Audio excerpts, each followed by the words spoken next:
Hello, everybody. Good welcome.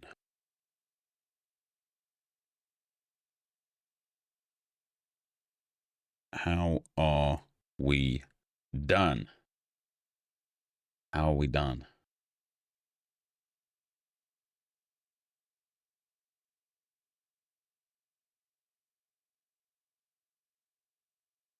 I who have nothing. I who have no one. Please, so rare. We'll have some so rare today, mate. Yeah. We'll have some so rare. We're going to have some MFL.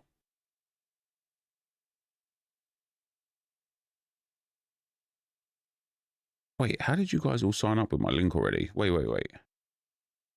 How do I have... What the hell?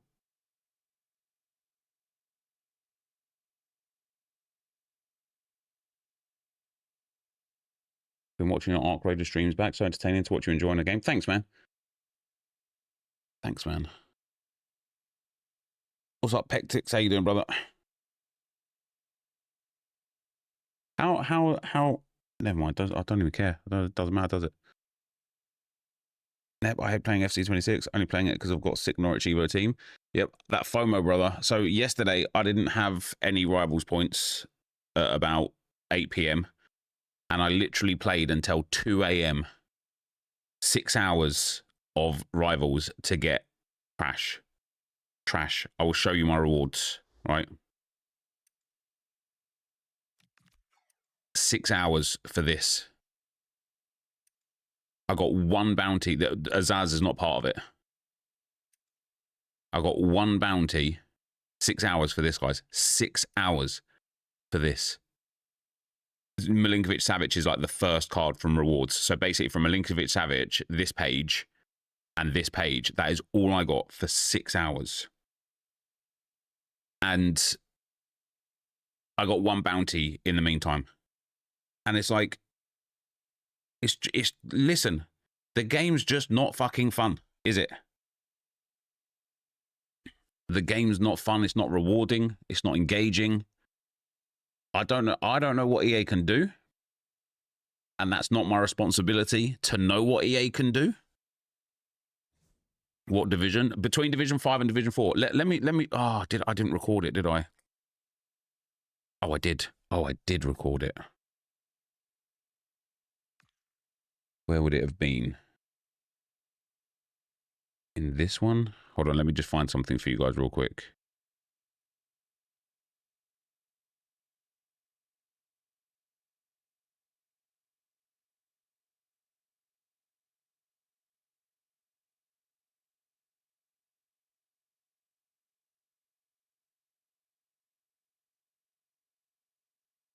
Some of the teams, guys, I was coming up against, man, honestly.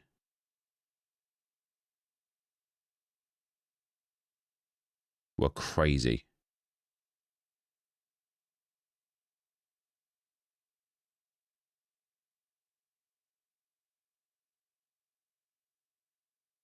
I can't find it now. Basically, everybody had like these insane teams, but like with this one guy. Oh, hold on. I had him on messages, actually. This one guy had like a crazy team. He said, real Nep, I love-hearted it. I asked him, why are you in Division 5? Because he had Player of the Month Mbappe. Like his team, he had literally like a 10 million coin team, right? Of like absolute just stars. So I just asked him, why are you in Division 5? He said, I'm not. And then he shows me him at the bottom of Division 4, where he's obviously just got promoted into because he's, you know, got 13 points. He says, GG, by the way. I said, okay, bro, why are you bottom of Division 4? He says, I don't play rivals only to get champs points, which again is a lie because he's already got his champs points. But after like, I think it's two games you need once you're in this division after you played champs to get there. Well, and he does like, listen, he doesn't have to like explain himself to me. Far from it. My point more was just like, what the hell are players and teams like this? I can't even show his team now because obviously his team's not here, but he had such an insane team. Then we have this guy here. I asked him what division you in, and his response was, 4, bro. I was lagging with 1,000 ping. I don't know why. Sorry if I didn't tiki-taka, but I'm better anyway. You could see it. Had 10 men from about the 8th minute, and he beat me 2-1. So I just said, you struggle speaking with 10 men.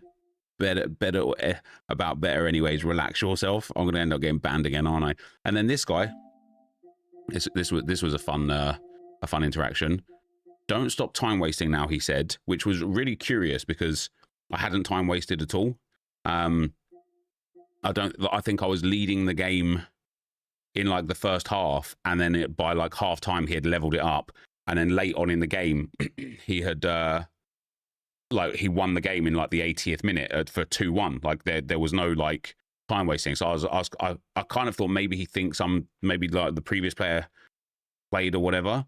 And he said, do kick off glitch 2. Yeah, I tried that after he made it 2-1 in like the 80th minute. So I said, okay. So then he said 6-4. Oh, that must have been the score. So he must have scored late for 6-4 or whatever in the second half. Keep time wasting. And again, I just wasn't time wasting. You're so good. I said, we're in the same division. Then he said, I'm 25. And I thought, okay, how's that relevant? I thought if this is going to try and be a burn, that's good for me because, you know, I'm 41. And then he said, and oh, new account, lol. I said, good job. And then he just proceeded to, you said, you think we're the same, lol. I said, good luck, brother. Then he sent me a picture of him being 27 wins in Rivals with, by the way, you can see there 1.2 million coins. And as you can imagine, a super team. So I just said, good, like great work. So this is the kind of people I was matching all night, right? This guy is on a fresh account with a pay to win team, playing way below his station and griefing people for beating them. This is what we're dealing with in this game. It's insane. It's insane. And then this guy, he got smashed. Your RTG is whack. So I just laughed at him and said, imagine I gave a shit about your opinion. Good, because doing Arsenal RTG is dark. I don't know if he like misread and thought, oh, he cares about what my opinion is, rather than understanding what I kind of said. He said, past, mid, present, well, let's just leave it as the past, hey. In his mind, that must be a sick burn. I don't know what it is, but in his mind, he's like, in his mind, he's got a sick burn on me there.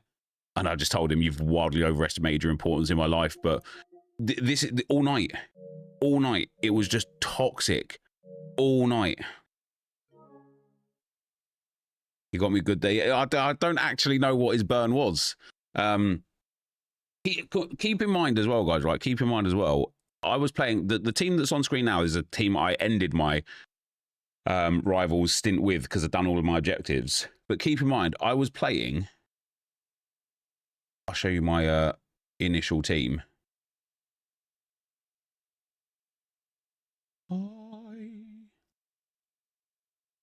Is it this one?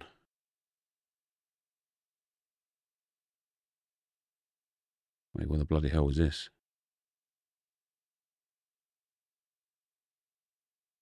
Oh no, that's the end of the loss. Oh, Viper's going to have a mission on his hands here, isn't he? That can go.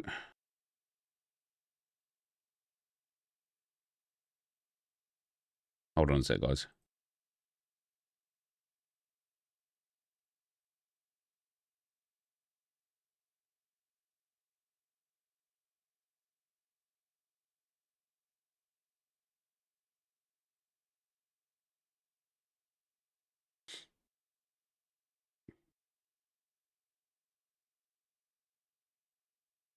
Can you hear me saying, what's up, guys, there? Oh, no, that's me recording. Jesus Christ, have I put all the wrong files in? Hold on. Oh, yeah, here we go.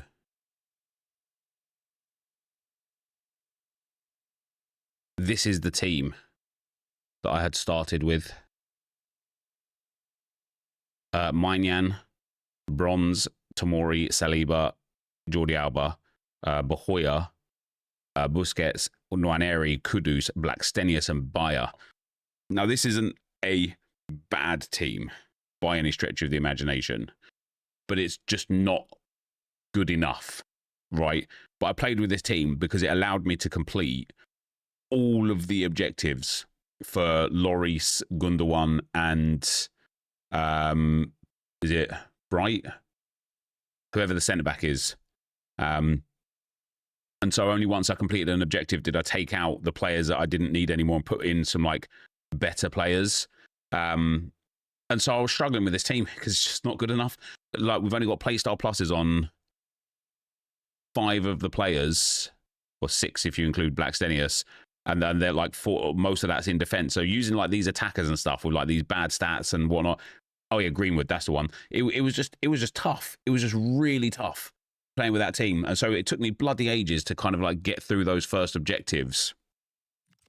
But I got through those first objectives, and all it left me with now is I need to get 1 more assist with a left back, so I don't need anyone in there for that one. 1 more clean sheet in any Ultimate Team game mode whilst having Busquets or Alba in the team, and then I finished Ilkay Gundogan. And man, it was pain. It was hell. It was just so savage. Not only that, but I also worked on a lot of the seasonal stuff. So I've just got some weekly objectives to do now, which I probably just won't even try and finish because I don't think I need the SP. I don't think that 1500 is important. And then we've got a bit further with some of these silver players as well. So like I effectively built an objective team to go into rivals with, and that was a mistake because it was pain and it was hell. For today though, I want to get onto the crappers and start grinding through the crappers a little bit.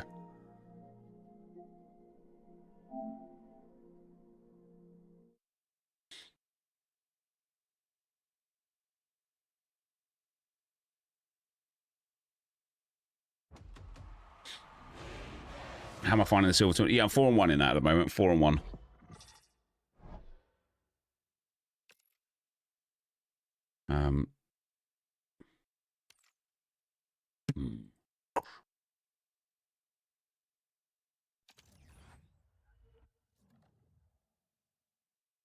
What are your thoughts on his power curve and changes? What do you mean, Jamie?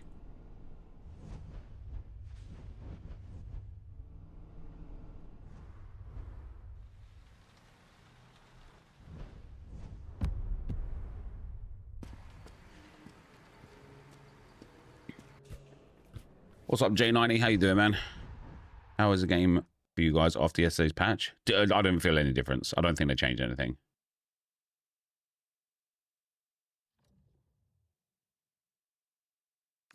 Finish strong.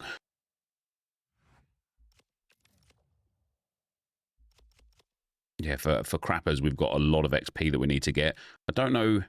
See stuff like this. I'll wait until I see Josh. I don't know if it'll be really fun for things like this to have like a German crappers, just one. Do you know what I mean? And it's like 3 English crappers, just so that we can actually do objectives, or if we don't need the SP to do the objectives.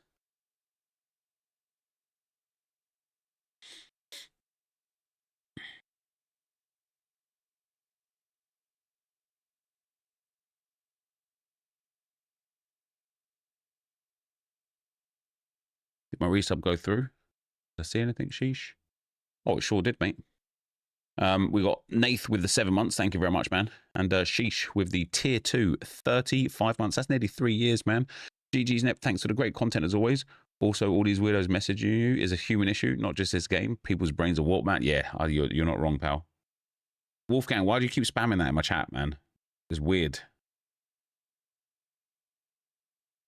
5 hours of rivals is a serious stint, though. Fair play. Surely they throw everything at us next Thursday to keep us playing. I don't know if it's too late. I don't know if it's too late. What's a crappers? A crapper is the lowest rated player in the game. So we've got some teams here What does MFL even mean? Metaverse Football League. MFL in the mud. Why is MFL in the mud? Basically, we're just evoing up the worst players in the game. But obviously, to do certain objectives and stuff for SP,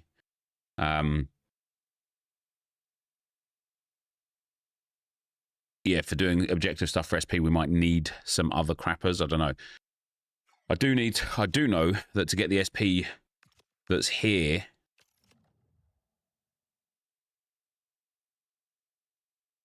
let's start the recording. I need to, the kits we won't worry about right now, finish off these weekly objectives, but I can't do that again because I don't have Italians and I don't have Serie A players. Weekly play, we need to do squad battles, live events, and rivals or whatever, just to get the SP more than the pack itself. And then campaign, yeah, like some of this I can't do. Some of this I can do. Like 2 clean sheets with an MLS player I can do. 5 matches with a French and a Premier League player I can't do, and the Spurs thing I can't do. And then yeah, there's not actually a lot else of SP there, to be fair. These league stuff won't replace league SBCs. We're up to 150,000 coins. Just selling and selling. But what we've got to kind of focus on today at the moment is just some evolutions, just to like work through them. We've got 1 day, 2 days. So if I pause, and I'll keep Kim Chang there. So we've got Yu Zhao Wei. I need to play 1 more game with him. 3 days, 2 days, 8 days, 8 days, 10 days, 1 day. So we kind of got to look at dynamic distributor today, but I want to like clear off some of the evos first so that I kind of really know what I'm working, like what players I want to put on what one. And then we've also got incisive pass, CDM holding, long ball pass, poacher, and press proven to put on. And then in cosmetics, we have got the FOF captains cosmetic for 35k, which I think we are going to put on one of the players eventually. But yeah, I kind of need to see what gives me the most SP right now. Is it just playing? Can't do play 10, score 10. This I can do. Just playing 8 more games will give me some. And then this, playing 5 rivals.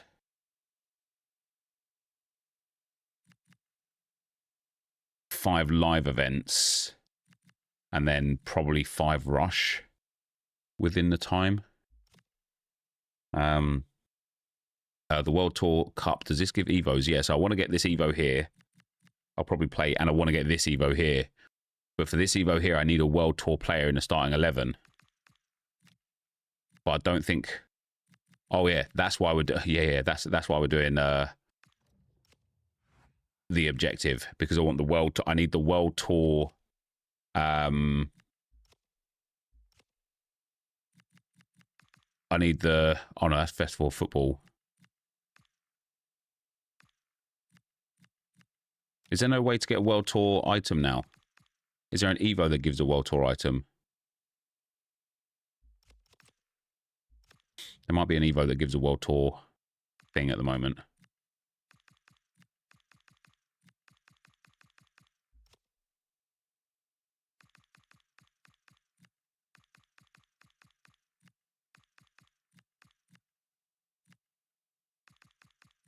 No, there's not. It's in Season Pass. Oh, you're right. It is in Season Pass. And that's why we need the XP. Where is it in Season Pass? How far up the Season Pass is it? What level are we at? We're at level 16 at the moment. If I buy the main Season Pass, I'll go up a little bit more. Which I will be doing. Oh, damn. It's right towards the end. Yeah, it's like level 36. Jeez, all right. I got a lot of grinding to do.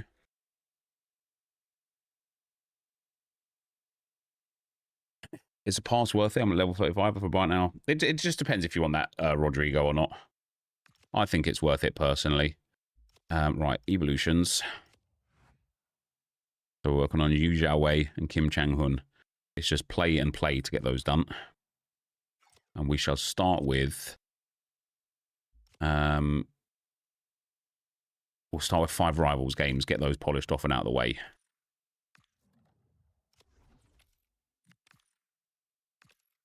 Never had a similar experience to you. First week in the league, I went 8-7 with the Meta team, shifted to USA Evo team. We've been playing so much better with back-to-back 10 wins. Nice.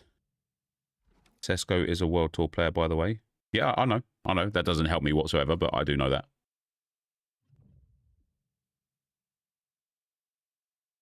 Career gets you about 5k SP for about 15 minutes. Yeah, there's a lot of SP in career mode. Blockstar, thanks for the 18 months, man. Very much appreciate it, brother.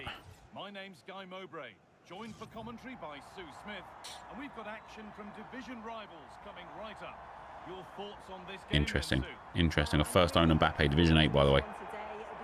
Division 8. But what an atmosphere we have here. I absolutely can't wait. Any chance you can explain the World Tour and Cornerstone Evos to help get an Arsenal Serie A team on Chem? Cornerstone gives club chemistry. World Tour gives nation chemistry, like bonus chemistry. And the wide midfielders, they'll get forward to provide crosses for them both.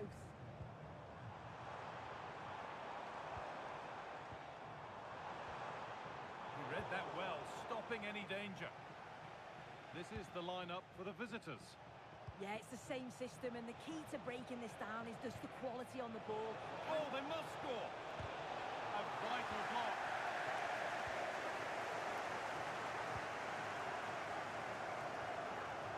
Oh, yes, all the practice pays off. Oh, what a lovely bit of skill there. And this could be. Let's go, baby. Yu Zhaowei. Yu Zhaowei for your turn to score a goal, pal. This is my turn right now.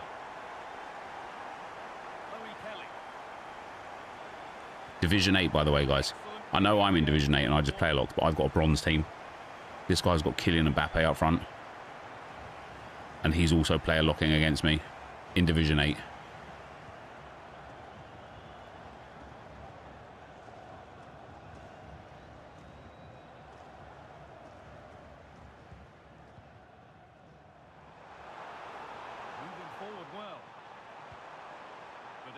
Quite where I wanted that one to go. How's the art raid going? Yeah, I didn't play last night because I got my rivals games in instead. Decent looking attack, this. Oh, bang. Oh, I don't know how I haven't scored that. It's another day with that same sort of issue, man. I keep having big problems with getting shots off in the box. There just feels like this weird delay. But right there, I've like pushed myself into the box, got the space, found the space for the gap, the space for the shot, sorry, dribbled past the last defender, powered up the shot, and just nothing happens. And it enables him to kind of like get a nice little block in, you know.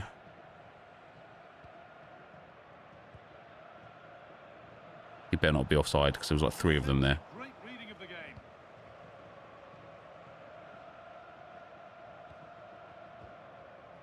Mbappe. That's a good ball. Oh, do you know what I should be doing? I should be putting the not that it's going to matter now, but I should be putting the American into the team. Draws them back on level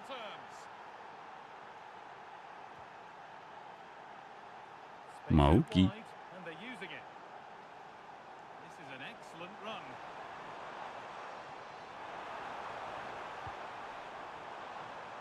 And that's where it ends. Yeah, it was nice up to a point and then just lacked that bit of quality, didn't they?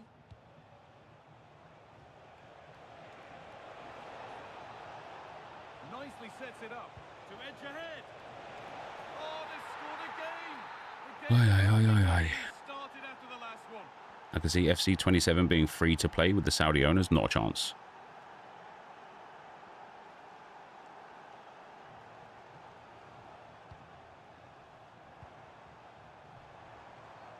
Change in possession. This is one of those situations now, guys, where I had the opportunity to go 2-0 up. It would have been 2-0 as well. But the delayed shot results in no goal. And now I'm 2-1 down instead of 2-0 up. And, like, you know, this guy just feeling the pressure or whatever.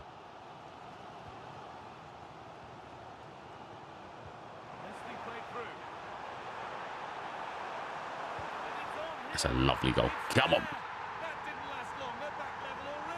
What's up, Monty? How you doing, man?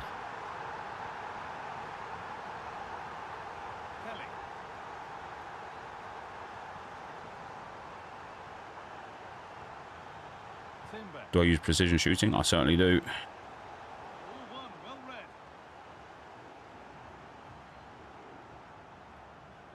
Oh, the beautiful game very much on display.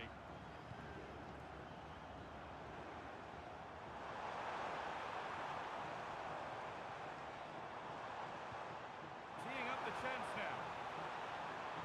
Terrific chance. Let's go, baby. Baby, come on. Baby, come on. Baby, come on. Yet another goal. 3-2 now, and off they go.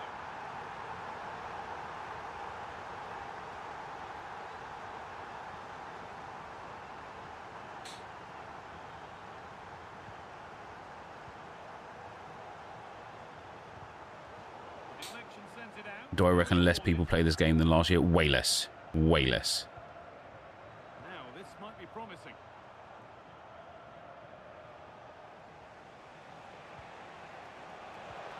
Weighted beautifully. And it's in. The lead has gone in an instant, and we're all square again.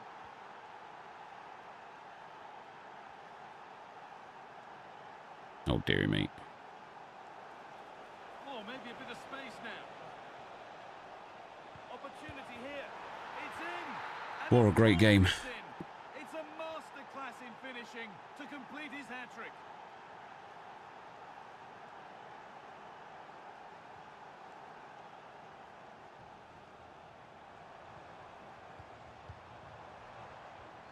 Pass breakthrough. Love that. Love that. End-to-end stuff here. The lead lasting mere minutes, and we're all level again.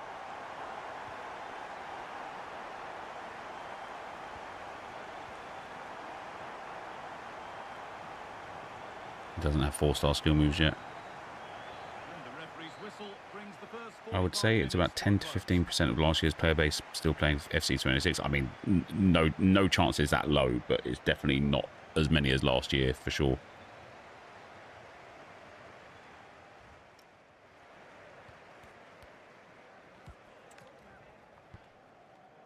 I wish they could implement a way to get half a point from rivals. I hate that most of my Div games in Div 3 are draws.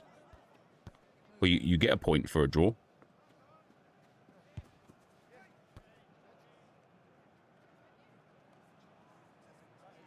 The PC market makes League SBCs quite rough, I'm not going to lie. But that, therefore, though, it doesn't mean that Bronze Pack method is overpowered as all hell. Sounds like he wants to play more rivals. Yeah, you get less points than you do now if it was half a point for a draw. And the second half is underway.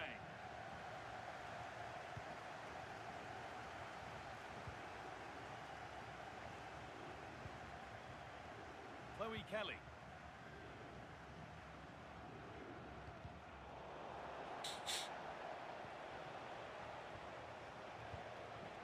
Well read to gain possession.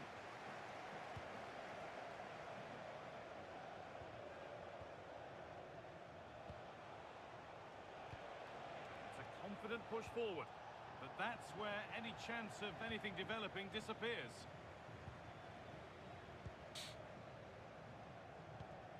When you play against meta players, the game is so dead feeling. Mate, it is, you're right. But the problem isn't just when you play against meta players, it's such a dead feeling. It's the fact that every game, in every division, and every competition, and every league, and every tournament is just full of people with identical teams. And it is so boring. This is the worst year ever, I think, for seeing the same. Like, it's always been the case, right? People have always gravitated towards, like, the particular meta and such, like, you know, things like that. It's always been the case. But this year, it's like unexplainable. Oh, that's fun. How bad it is. Play styles to kill team variety. Yeah, play styles and roles. And the fact that now, like this year, you know, you can't have players out of position. So, for example, like not last year necessarily, but a few years back, if I had a cam and he didn't, you know, and I wanted to play him at centre mid, I just could. I just could. You know, it wouldn't have made him like behave like it was his first day on the job. I would have still been able to utilise him there, even if he didn't have the centre mid position. Now, if you've got a cam, if you play like a 4-4-2, but you get a sick cam, you literally just can't use him. That's Penrith. Oh, go down, mate, go down. Do EA need to remove chemistry? I think they will. I think that's where it's headed. You know, you can kind of tell by the last few years, the amount of like chem promos and evos, like evos this year giving like chemistry boosts like, all over the place is amazing. And it all leads towards, yeah, chemistry probably will go. Which I don't think is a problem. I think that's healthy for the game. You would like to hope that that would be like a catalyst for more creativity within teams. But you feel at the top level, which then gets filtered down to all the lower levels, what that will actually do is just allow people to pick up the literal best 11 and not deviate from them because they don't need to. So it just depends. Again, once again, it comes down to how does the community interact with the changes that EA make. And if the community, if EA removed chemistry, and as a result of that, the community decided to use really fun, creative players all the time, brilliant. If, however, EA made chemistry changes and removed chem, and people just used the same players all the time, then they might as well have just kept it in the game. Do you know what I mean? Oh, he's got so lucky there. Does well there to stop the chance, didn't he? Real desire there to get it back.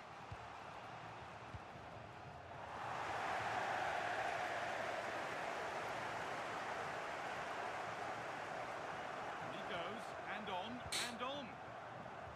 But with no chemistry, would mess the creators' content. Example, squad builder showdown. I'm sure EA don't give two shits. EA aren't sitting there going, should we keep chemistry in so that AJ doesn't get pissed off? They don't give two shits. So quarter of an hour remaining. And the forward progress continues. EA don't release fun cards. I mean, that's just not true. EA absolutely release fun cards. Good work to beat the challenge. Oh, I wanted a roulette. The attack is over. People don't engage with fun cards. People don't interact with fun cards. And that is sometimes because the fun card is too expensive. Let's go, baby. Sometimes because the fun card doesn't fit easily into people's teams. And sometimes because the fun card is not a popular player, right? That's the problem here. Like, people complain about seeing the same teams, and again, this I'll say again, like, this community is sometimes their biggest downfall, right? People complain about seeing the same teams.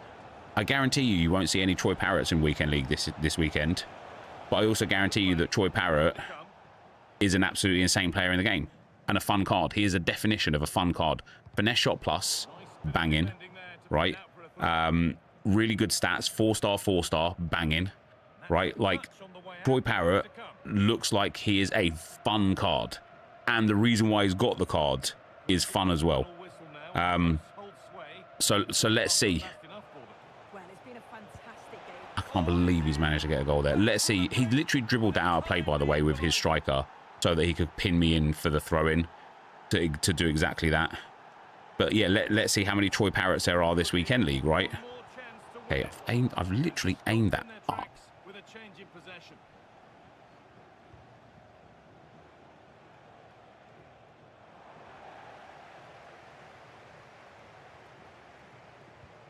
Just gone offside. That's really annoying. And that's a frustrating call for them. Mightily close.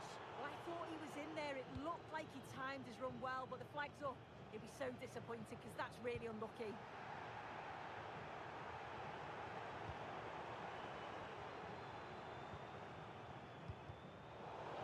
red and the ball has changed hands.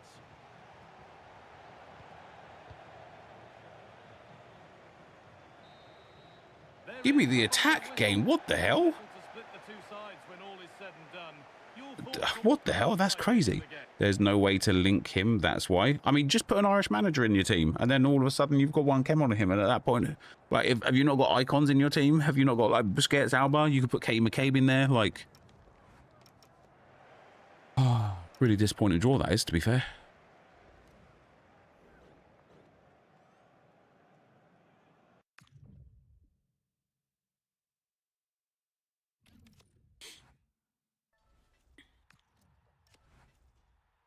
Evolution level ready to claim. Usually our weight goes up to 69 rated, 7 overall, 3 pace, 8 finishing, 12 composure, 2-star skill moves and poacher. Once we play one more game, Kim Chang with 5-star weak foot and finesse shot plus is going to be dangerous for us.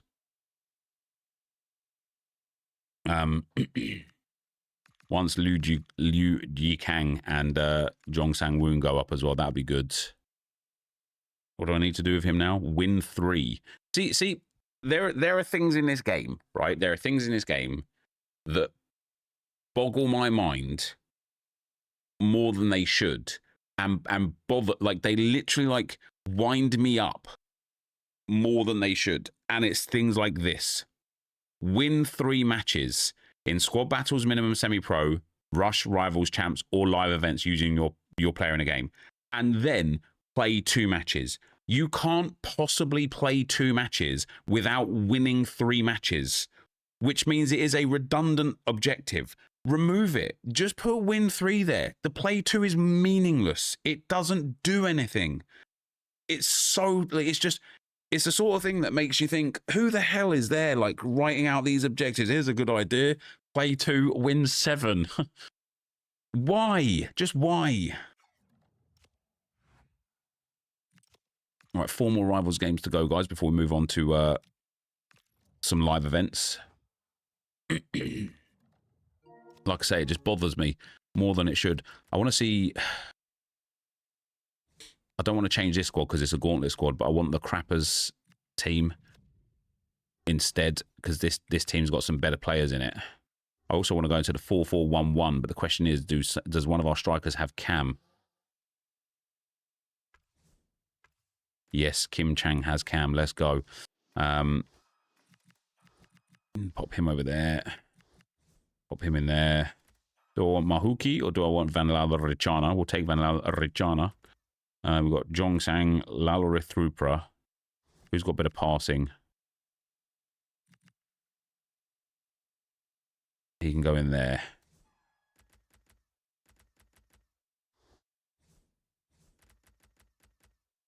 Yeah, see, I want to start Reed Brown just in case I don't make it home tonight. I can get a...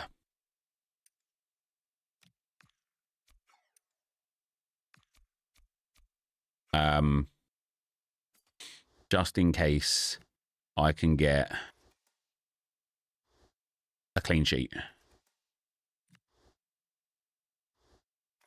Am I using the Fun Parrot card this weekend? Yeah, he'll be in my team, mate, yeah. Yeah, him at striker and Gabriel Jesus in behind him. 2 finesse shot pluses. I think is going to be very good.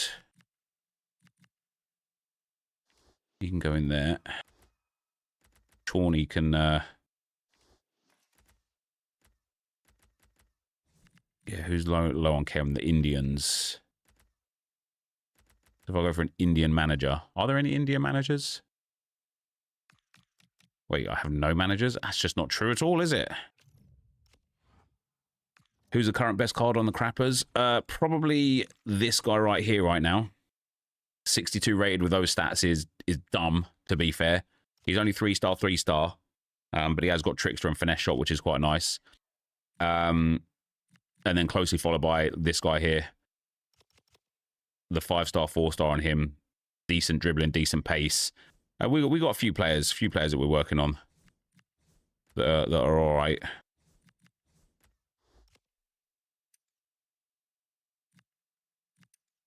I've surely got an Indian manager.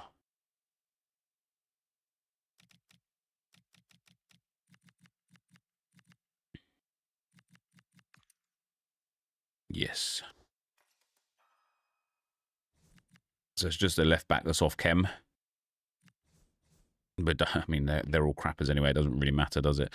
Right, for tactics. This is the first time I've ever done tactics, guys. Yeah, okay. I just want to do it. There you go. Right, I want balanced and balanced. Okay, game. Jesus, it's not my first day.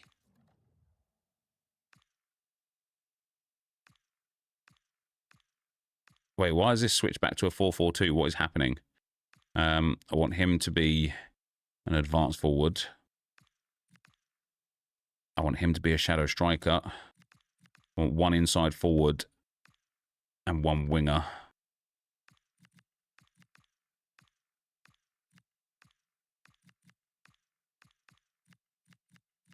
I want one deep line playmaker and one playmaker.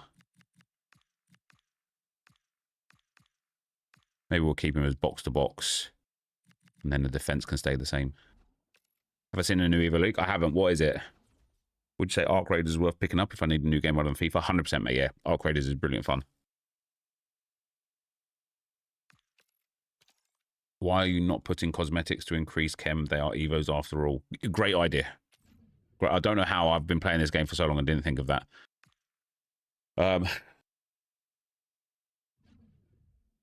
Started my session 14-7 in the silver tourney, finished 20-7 overall. Nice.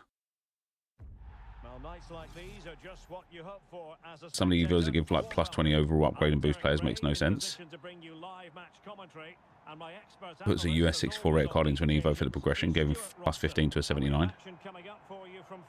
Have I played solo already? Oh, loads, yeah. We can talk about coaches and their methods, but it's now down to the players. Which ones are going to loads. Who will affect the game and who will have the greater desire? It should be a cracking game, though. Right. Bloody fly. Okay, fun. Well, although we have it down as a 4-5-1, it's actually more likely to be a 4-2-3-1. They play with 2 holding midfield players, a number 10 and 2 wingers. The system has a nice balance to it. Oh, left his man behind here. And this is the initial 11 for the visitors today. Well, they're playing the same shape, really, so it's all about getting control of that central area. And which I will say it again, guys, by the way. Division 8. Right, Division 8. Well, when you hit a particular milestone, This guy's tracking back with it. This is crazy, man. This guy's tracking back with his midfielder. Has all these ticky players. Like, this is genuinely like one of the biggest problems with the game. Is that this is Division 8. This guy is like so sweaty. He's like honestly like just such a strong player with a really nice team.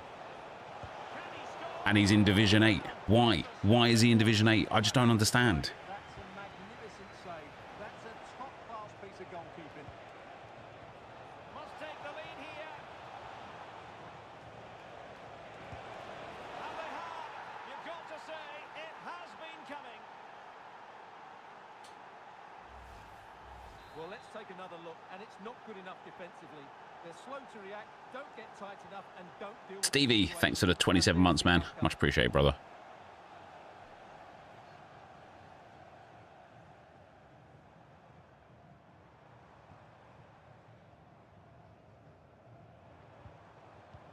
And they keep it moving. Oh, to level the match. Oh, go on. Defending and thwarting his opponent in the nick of time. With the registration GR21 LJJ. Please contact your nearest Teammates available. But it fizzles out. Just don't have the passing capabilities up front with these strikers at the moment.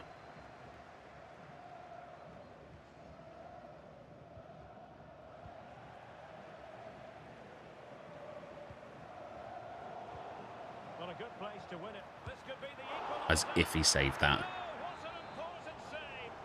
How about that? Well, at least he hit the target, but he should really beat the keeper from there. They should be level now.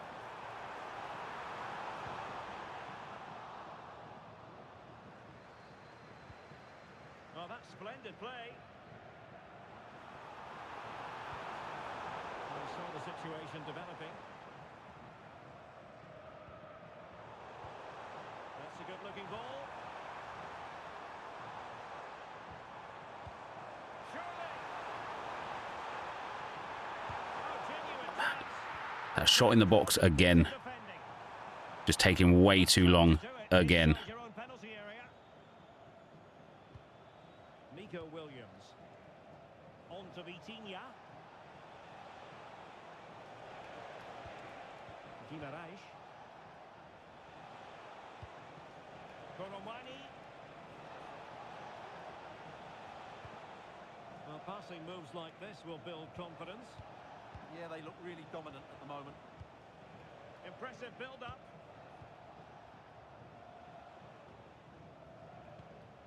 Balde. Oh, magnificent passing. Well, they were very patient, but they no longer have the ball.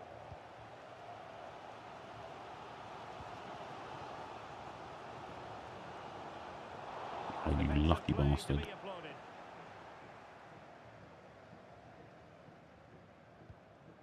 Vitor Ferreira. Well, the threat could be there. Well, a textbook interception. Colomwani.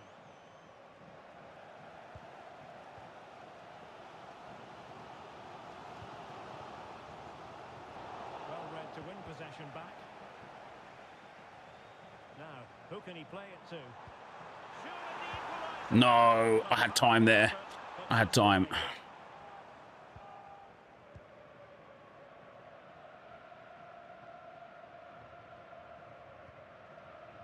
Frimpong. Vitor Ferreira.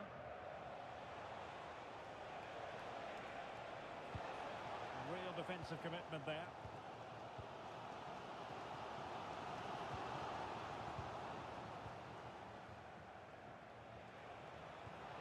Could be troublesome. Real chance. And that wasn't an easy save to make. Yeah, there's not much you can say about that. It's just a breathtaking stop, isn't it? And there is a goalkeeper in command for you.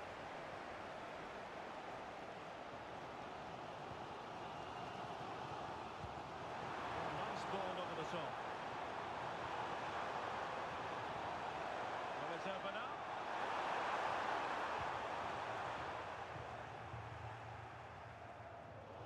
It's not a foul. That's not a foul. That's not a foul at all.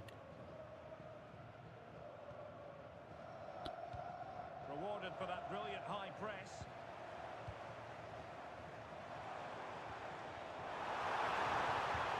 Let's go, baby. Come on.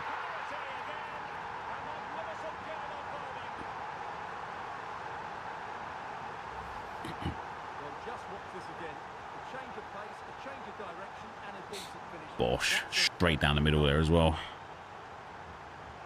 Rebion.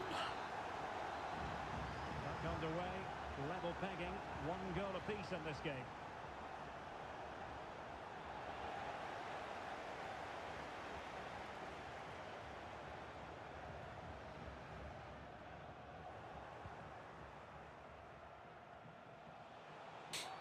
And halted in his tracks. Did you play your DR last night? I sure did, mate. I sure did. Well, in terms of added time, a minimum of 1 minute. Assuming that means division rivals, right? And there it is, the half-time whistle. Game mode is he playing? Yeah, you can actually tell by the top left. Every game mode has like different color coordinations, and rivals is this kind of like peach color. But I don't know why EA don't just put like a big R there or something. So like, you know, they could make it more obvious what game mode you're in. To be fair.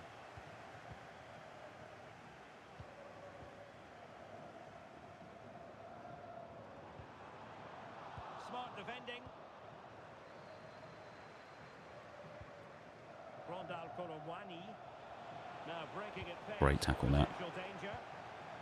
Well, didn't go to plan in the end.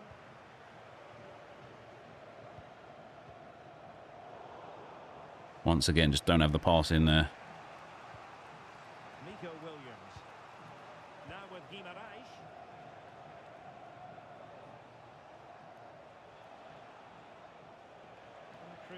talk about this. Well, that's how to outwit your opponent.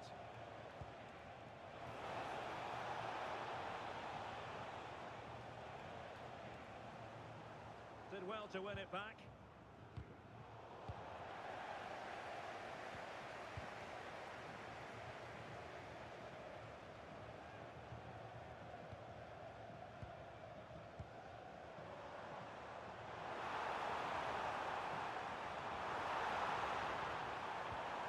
Fantastic work to thwart the Double tap danger. there, I think, isn't it? Well, I have to say, that was a good piece of defending there.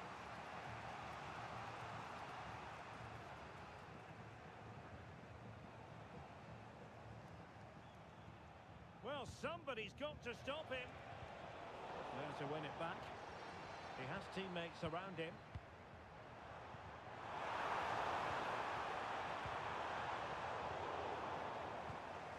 Aye, aye, aye, aye. Counter-attacking possibilities.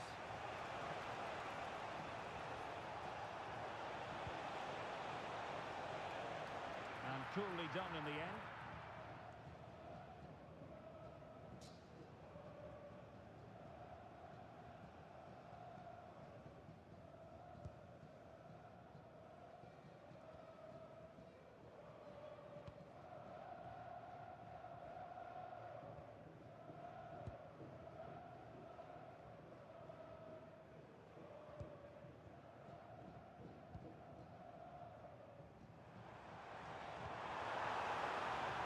Oh, moving it nicely. Can he put them in front? I can't believe. I can't believe. Stunning piece I of can't believe it. That's got to be a goal. Just in time, didn't he? could pose a threat on the counter. It's got to be a goal.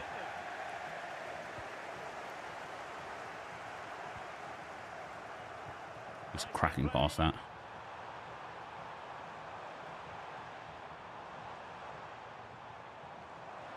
To put them ahead. No, I can't believe it.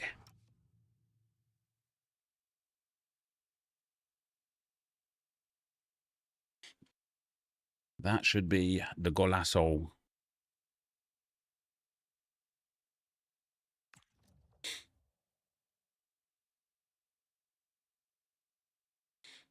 Do goalies have power save? No.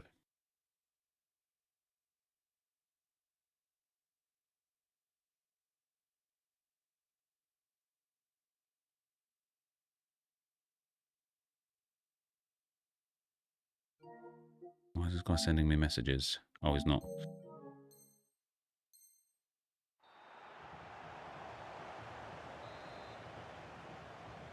they're going for the short one. Appearing in field.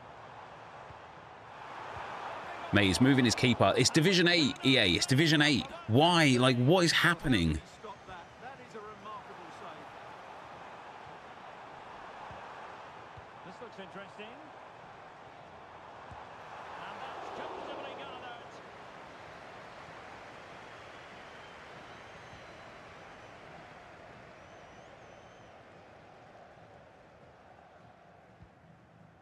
Vitor Ferreira. And showing good game awareness. Well, nothing to split the two sides, but this move looks He's just gone offside, hasn't he? He did, yeah. Here. God damn it.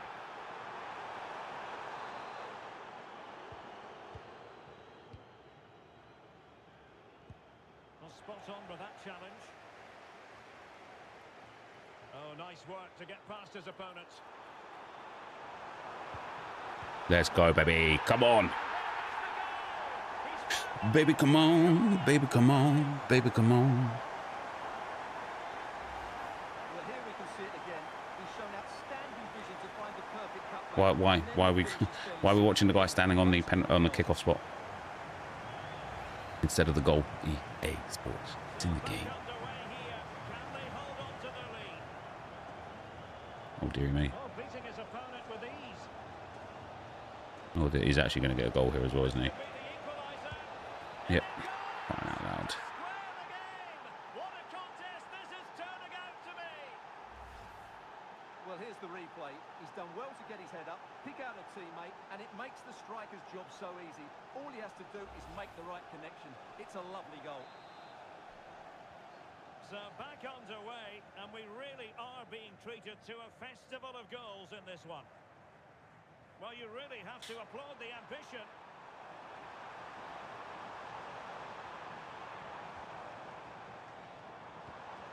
Will it happen for them? Can he put it away? See the delay on the shot again. I don't understand. I don't understand. He better be offside. It's just a goal there. Why is the ball over here now? I don't understand that either.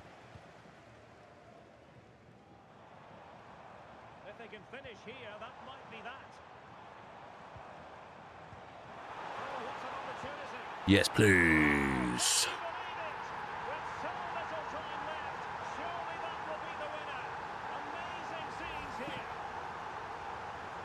Well, you have to ask, where's the defending? The keeper is completely exposed. But This would be a nice win if we can get this one. did it really well. That's why I keep showing me the kickoff spot when I've scored a goal. So they restart the game, and time is running out. Fool me once, shame on me. remember when the first 20 minutes, guys, he was just passing around his back line. Let's see if he likes it now, hey. Huh, leave me alone, leave me alone. Just leave me They just alone. can't get on the ball. Yeah, Leave me alone. Oh, oh.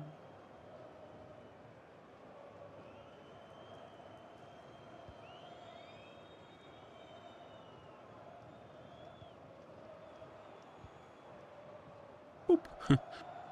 Cheers, easy.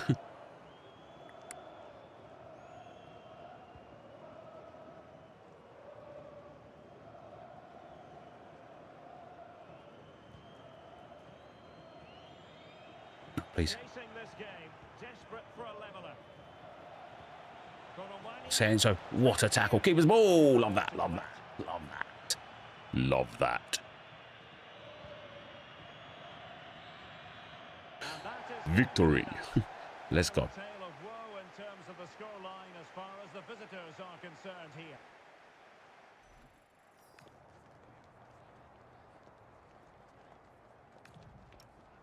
One of the devs said the reaction stat controls how fast the striker takes a shot. What's your guys' reaction? Yeah, it's probably low, but it's also, I have the same issue with like my players that have got like high 90s reactions. You know, playing like a sweatfest. Hey, listen, he started it, all right? He started it. We thoroughly deserve to play like that at the end. Right. Kim Chang-hun is Kim Chang-dun. What a card, by the way. By the way. Now we're going to pop Liu Ju Kang in there for some more Evos. I think now we can start looking at some of the Evos to put on people. Oh, what about Kim Chang on this? Hold on. Guys, this might be incredible.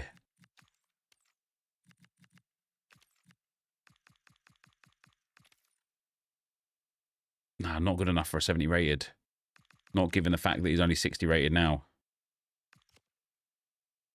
We've got the club member rewards. Incisive pass. Do you know what? I don't actually mind that on any of like the midfielders I'm actively using.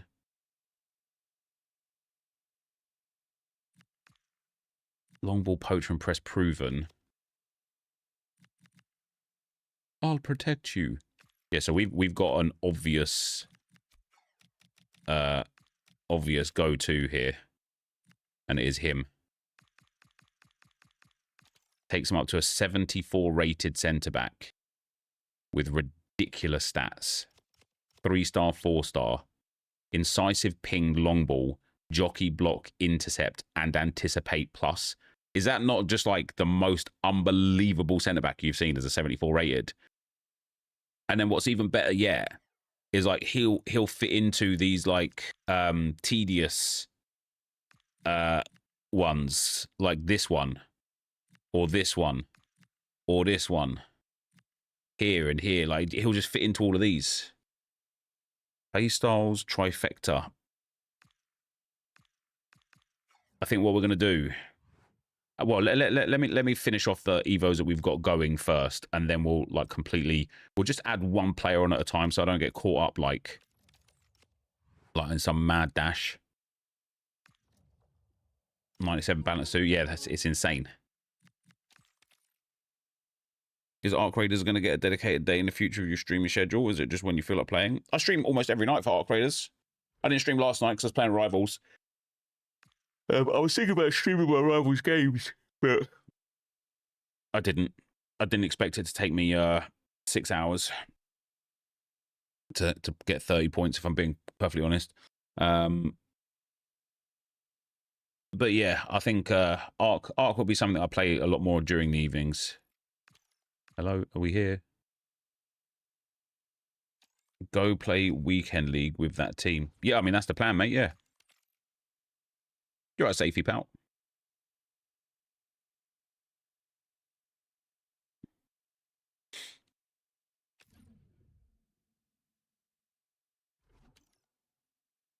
You love an Arc Raiders, your favorite game at the moment? You and me both, mate. I was watching Arc Raiders content last night whilst I was playing Rivals. I finished my last Rivals game at like 2 a.m. Messaged Dave, see if he wanted to play. I wasn't going to play solo at 2 a.m. because I'd just end up being up until about 10 a.m. But yeah, I thought maybe I have a couple of like duo games or whatever, but Dave wasn't around, so that was that really. Thought about playing FM. Nah, man, FM's just got a lot of bad press. FM's the sort of game that I need to give like good time to. And it just doesn't look like it's a good game. They just need a win here, and they're up. And what an achievement that will be. They certainly deserve it. They've been excellent.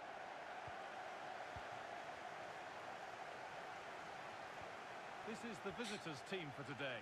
Alessandro Bastoni plays alongside. So we've got Finesse Shot Plus on this man now.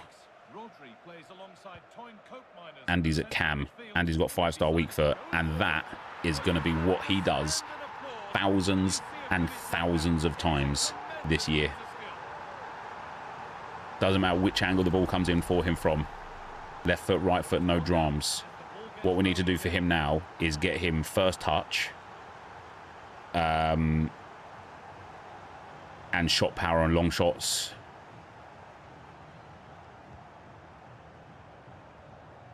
And incisive pass as well, because I think incisive pass will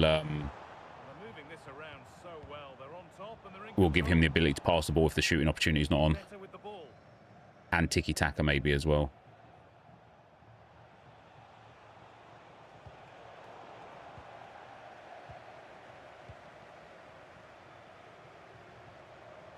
Excellent progress, and it continues. And that's a shame for them, nothing doing.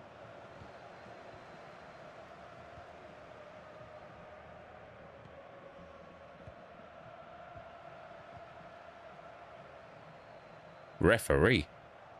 No, that's fine. Attack of genuine promise now. This is one of those paid refs, guys. Have you seen that? I saw this game on YouTube the other day. I can't remember like what teams it was, but it was in like a kind of less developed country or whatever. And the guy just plays the ball into the box. Literally nothing happens, and the ref blows for a penalty. And it's like, it's so blindly obvious that it's like a bit of match fixing going on that the goalkeeper that had to then save the penalty. Oh, let's go. Oh, the goalkeeper then had to save the penalty, just turned his back and let the team score the goal because he's like, obviously this is like rigged. But the team that got given the penalty, it was obviously like the ref that was the part of the rigging, not the actual team itself. So the team that got given the penalty just like smashed it over the bar. The ref ordered a retake. And you're just sitting there like, what is happening? Like, what is happening? What, like, it's so blindly obvious that this is match fixing. It was funny. Bang, let's go. No, it wasn't Turkey. It was like, I don't know. It was like, you know, India or like Sri Lanka or like somewhere like that. Like, It's pinched Freddie's mind there. Oh, yes, please. There aren't many who'd even try that. Yeah, so good to watch.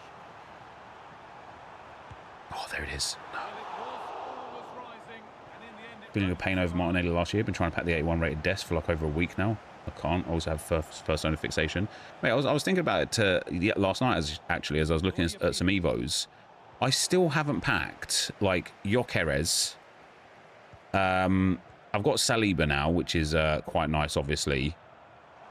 Oh, that's just not at all where I think that. great instinct there to cut it out.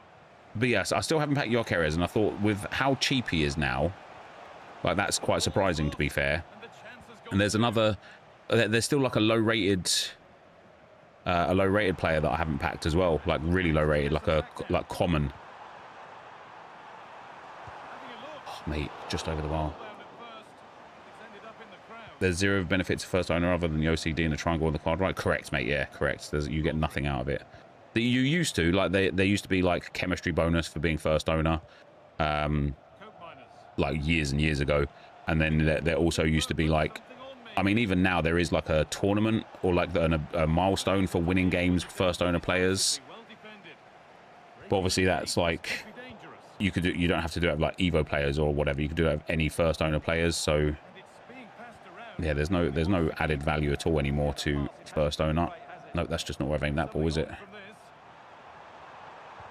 I should have gone on the outside there and then come back on the inside. The inside pass was very obvious. Ball lost and gratefully received. Real chance. He Chow K, baby. What a goal. That puts them further in front. What a position to be in.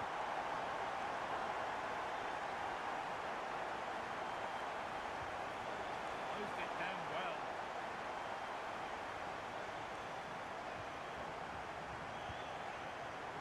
That's why I want incisive pass on him. For that right there. When we get the ball in those moments. Hold on back here. There it is. Division 8, by the way, guys. Division 8. Claudia Pina fucking everywhere, man. With them now. Incredible.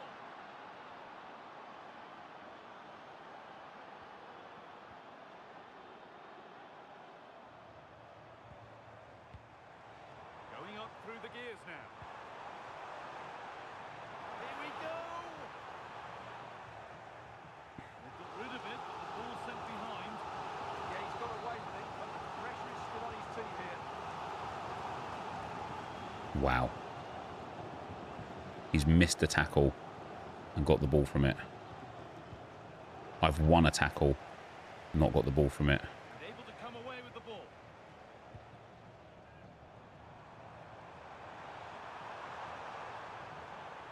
Oh, real opportunity. Thanks, pal. Look, again, I appreciate fully the hypocrisy of me talking about keeper movement in Division 8 when I just moved the keeper and I'm also in Division 8. I have a bronze team. Why am I facing these meta squads? Never looked like missing. Keeper movers, player lockers, like in Division bloody 8.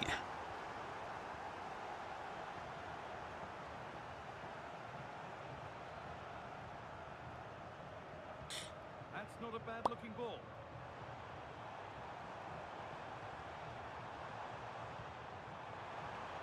They're in here. Yeah, move him again. That's it, move him again. Three-goal lead, and the win Pussy. is guaranteed. And that'll do it. The end of the first 45 minutes here.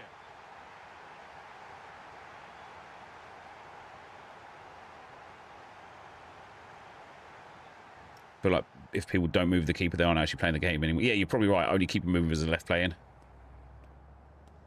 It's fine if they always move them far post. They just shoot near every time. Yeah, I mean, I'll know now that if this guy's kind of like got that kind of like muscle memory to just move the keeper across every time somebody's about to shoot, I'll just bang it near post every time. Right, Arcane tonight. That's the plan, mate. I've got busy like a lot on today in general. It's almost 3 o'clock already. I want to get a fair old chunk of crappers stuff done, before 6 p.m. just to make sure that I've got everything that I can do so that we can get up to the top of the XP thing by the end of the week, and make sure I'm not missing out on any evos and stuff. Want to start kind of like looking at my best so rare streaks and working on them, and making sure I've got like good teams for them.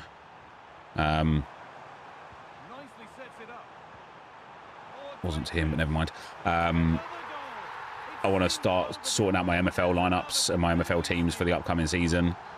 And then 6 p.m. content, probably won't be doing that on stream. And then I've got clubs tonight in the E-Prem for a little while. And so it'll probably be like about 9:30, 10 o'clock before Arc Raiders stream comes.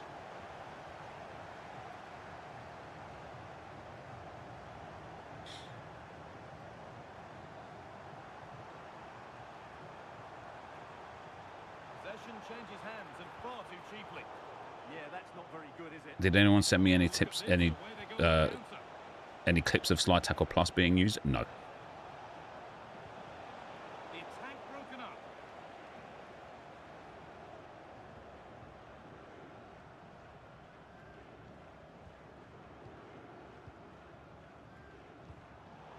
Ball taken away from them. Which I'm not surprised, because people don't use it. Even if people say, oh, I love Slide Tackle Plus, like, they're just remembering that one time 7 games ago where Slide Tackle saved them from conceding a goal, and they're like, oh my god, Slide Tackle Plus is so legit. It's not, is it? It's not. Nobody uses it. It's an anti-playstyle plus. It's like Precision Header. Like, what other ones have we got? Like, to a degree, Trickster. But yeah, Precision Header. This year, I would dare say Power Shot is a bit of an anti-playstyle plus. Lovely. What else have we got? I feel like Press Proven is not so great this year. Bruiser as well has been completely nerfed into the ground this year. Not to say that they're anti-playstyle pluses, but yeah, certainly Slide Tackle Plus is anti. And when I use Precision Header all the time. Yeah, I mean, you just don't. You just don't.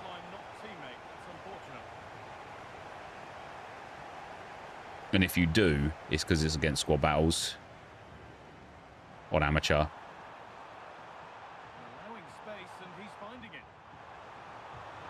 Bang. Baby, come on. Baby, come on. Baby, come on.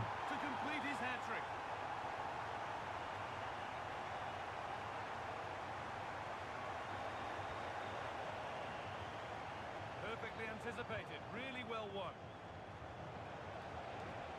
He's in here. It's in. They've scored. And you have to Yeah, Dead Ball Plus is like pretty anti-playstyle plus. I think having Dead Ball on a player is quite useful. There was times last year where I'd always go in with a Dead Ball Plus player. Like, there was times where it was relevant, but it wasn't often. This game is far from over yet as well, guys. 20 minutes. I've just got to like retain the ball a little bit here. I don't want to concede another couple of quick goals and then be in for a difficult last few moments. Well, nice approach play, but the final pass wasn't quite good enough.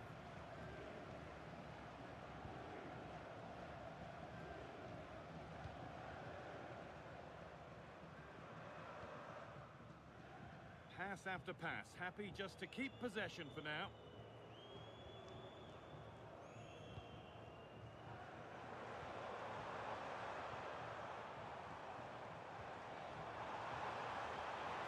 And he's in there. Big save. Yeah, had no right to save that, did he? Wonderful stop.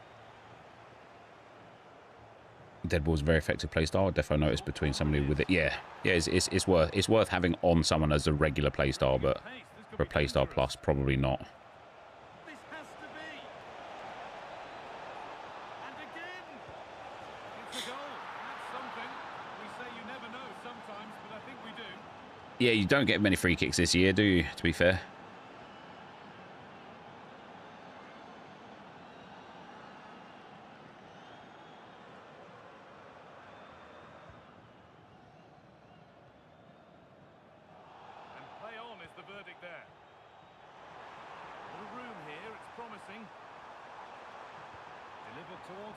Awful, isn't it?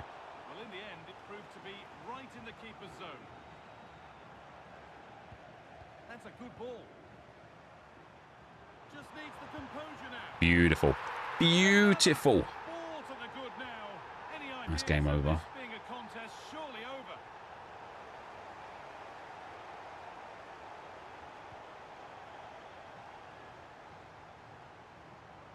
Hoppa. Right. Oh, all right. Oh, my days. Oh, he's just been mugged off fully. I would have quit after that as well, pal. You have been mugged off fully. Yeah. See you later. See you later. What was the end of what was the score at the end of the game? 10-5. Like a little like army joke, like, you know, over. Anyway. I'm in Division 7, guys. Into the promised land. Into the promised land.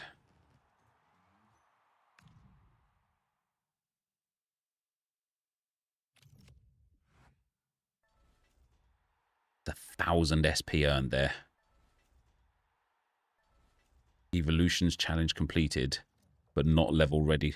Ain't it 10-4? I know, yeah, but I was like trying to be like funny when I like this. Over.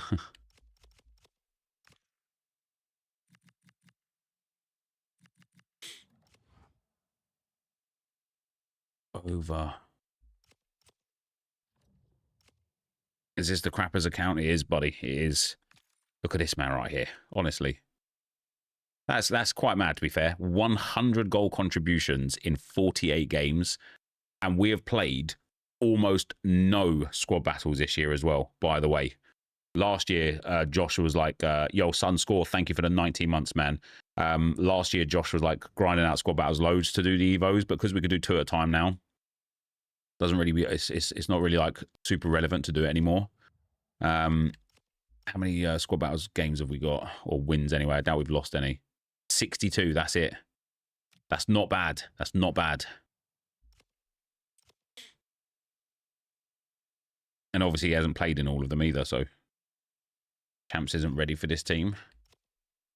I reckon with this team right now, I reckon I could get like 3 wins in Champs. Not much more than that.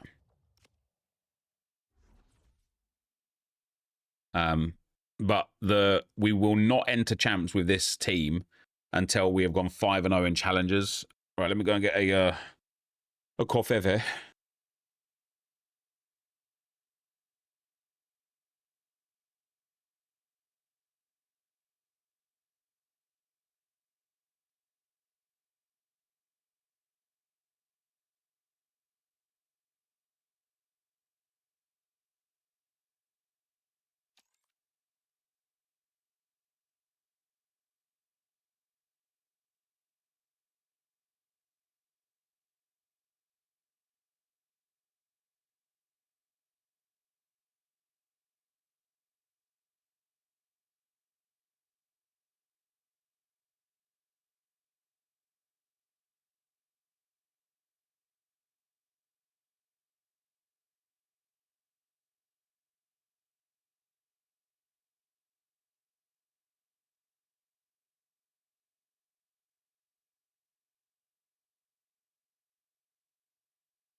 She shouts me down, bang bang. My baby now. Why is John Cena streaming? My time is up. My time is now. You can't see me. My time is now. I don't know what he says. What does he say?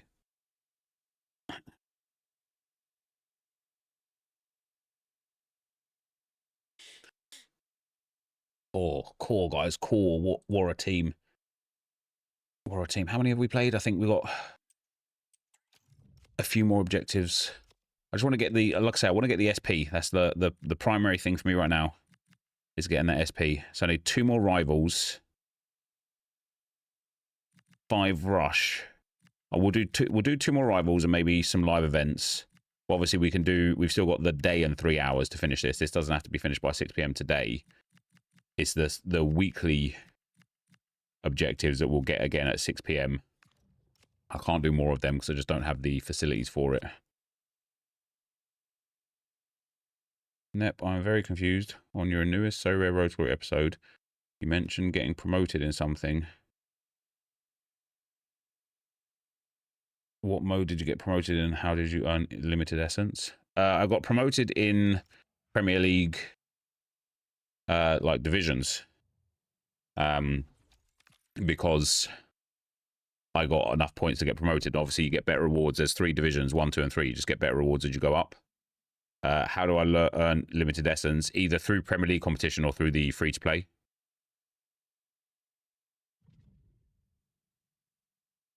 I can't find that on mobile. Are you playing with like limited cards or rare cards? Well, just the sort of weather the fans were hoping for this evening. It's absolutely ideal.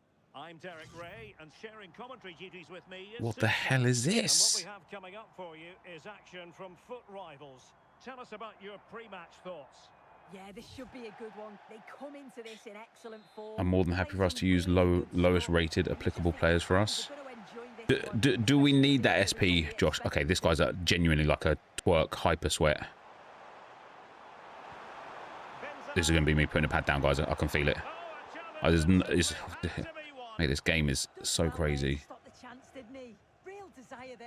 No, yeah, so then it doesn't matter to you whatsoever. It's only for the pro game. Steven Gerrard starts alongside James Ward-Prowse in central midfield, and up front, Karim Benzema plays alongside Ugo Ekitike. Is that not a foul game? Bang. Let's go, baby. Baby, come on. Baby, come on. Baby, come on. Simply magnificent. God, Rivals rewards are shit, man. Mate, I literally spent 6 hours grinding Rivals last night. 6 hours. And I forgot how bad the rewards were in Rivals, especially in, like, well, I'd say the lower divisions, but they're bad across the board, aren't they? But yeah, for 6 hours worth of grind. And I came away with 4 player picks. Only 2 of them tradable. And I came away with a mega pack untradeable and a 75 by 10 untradeable. That's a good-looking ball. And I'm just like, How did they let that attack? let's see what we can get. So what did we get? Out of the mega pack, max 84s. Ekitike. Out of the 75 by 10, max 84s. Out of my 80 plus player pick, an 83 as a max. Out of my 83 plus player picks, an 84 as a max. And out of my 84 plus player pick, I did manage to get an 87 rated Kevin De Bruyne. That is a bang and a half, that is. Let's go. They couldn't have visualized a better start than this. Secondly, the guy I think we need to split RTG. Yeah, so I've asked. They said that they don't have anybody at the moment that has 3 accounts, but they will ask, and they haven't got back to me since. But yeah, it is having a complete free-to-play would be better. Can they set up a chance? Can he put it away? And you've just witnessed a moment of truly high-class goalkeeping. Thirdly, why did you do that? Wait, what did I do? Oh, what, play Rivals? Do you know what it was? Damn, he be Gen. he'd be scoring goals for us. He got good shooting. So you know how like what I don't know if you read the message in Discord that I put in that you and Viper are in, but I really want to get to a point with the Arsenal road to glory, like not Arsenal, but with the main road to glory. I want to get to a point where I could just be on top of everything, so that when something new comes out, I could just make one video on it, right? Like, and I thought I had some Evos I wanted to catch up on. I really wanted to get like all of the objective players done, like the Gundogan and stuff, because I want the SP. And so I built basically I built a team for Lloris, Gundogan, and Greenwoods, and I was like, all right, I might as well just play some games. And do you know what was crazy? I got up to 12 points in my first 6 games, and I was like, oh, nice, this is sick. Like I was thinking I might even just play to 15 points. Like this is going well. It then took me probably about 8 games before I got up to 15 points. I just kept matching demon after demon, and then like, you know, the kind of like the mindset slips, and I just couldn't be bothered. So I took like a little 10-minute break from playing. I changed the formation into a 4-4-1-1 and changed the team up a little bit because I had already completed some objectives at that point, and I was like, yeah, I'm not playing with this like crap players if I don't need to. And then I built like a better team, and I got like the last points again, like really easily as well. So it was only that like 3-hour stint in the middle where I got basically nothing, where I'm sitting there going like, why am I doing this? If I just didn't have that part, it would have taken me about 2 hours to get the points. It still wouldn't have been worth it. And I'm kind of, I want to really try before I completely give up on the main RTG, and only focus on the crappers. I want to really try, as if that has happened there. I want to really try like the kind of like live events only with it, you know.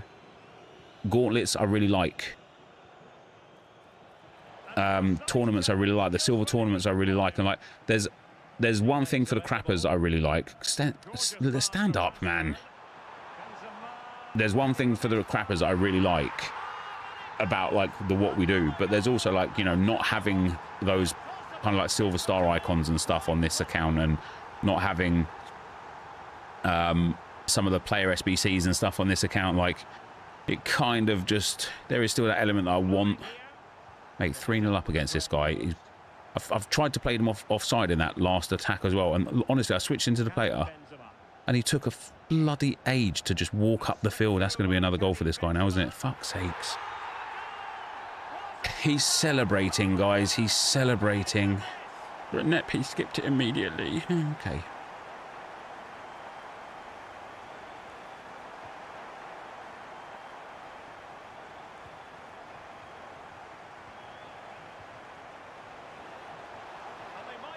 Yeah, get it up here, you prick. Didn't you celebrate the first goal in this game? Who cares, Josh? I've got a bronze team. I'm entitled to celebrate. He is not. He's got a sweaty team in Division 7. He deserves nothing.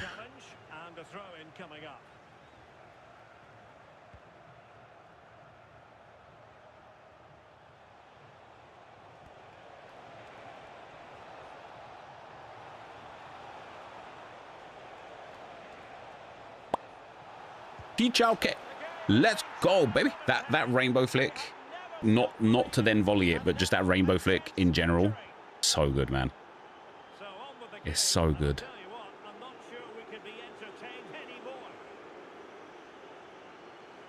Oh dear. Great tackle.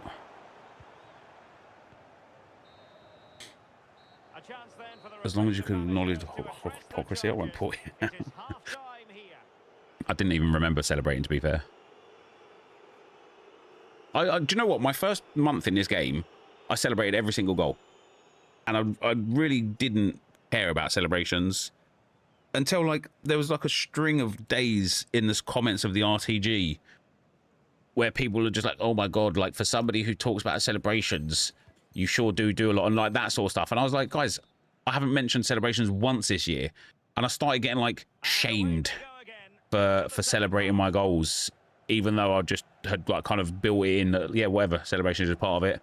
I need to go back to just celebrating every goal again and not caring about celebrations against me again. It's just a much easier way than trying to be like, oh, I'm not if you're not sort of mentality with someone in the game. Winning back possession. If you celebrate first, then I'll celebrate. It's just way easier, isn't it? If you just celebrate every goal. It's offside, I think. Thanks, Whip. All right.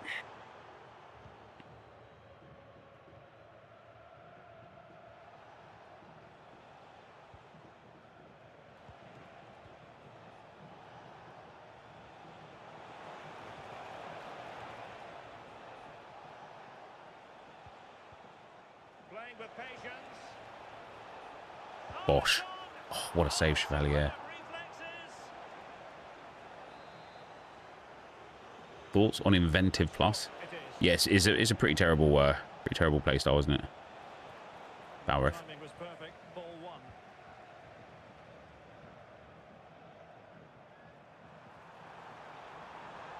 one. Run. And the chance slips away.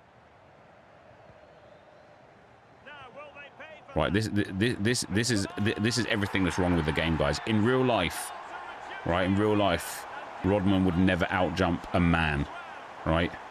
This is why the game's gone downhill, guys. I've just conceded a goal because Trinity Rodman has outjumped a man. You know, that's the biggest issue of this game right here, right now. Oh, nice work to get past his opponents.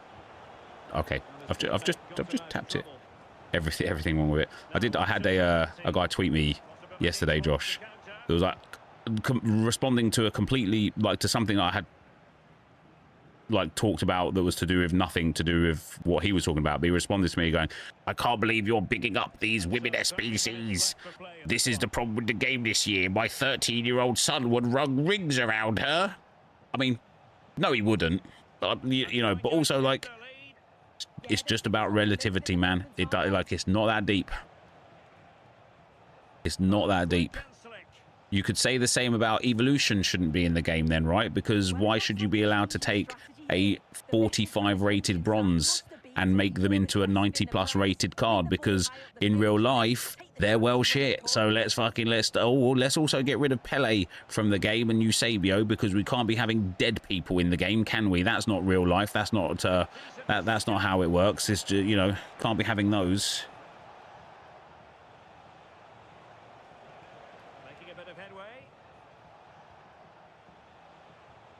Whoppa. Right, we've got the goal now. No, we haven't. I'm actually going to concede again now. No, I'm not. Yes, I am.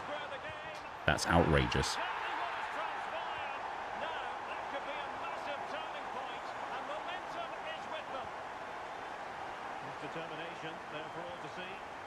That's it. His bends can tackle me from behind like that. That's calm. That's calm. Or whoever the hell that was, Gerard.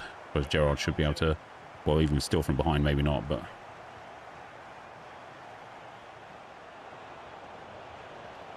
they're allowing him to run and run and run.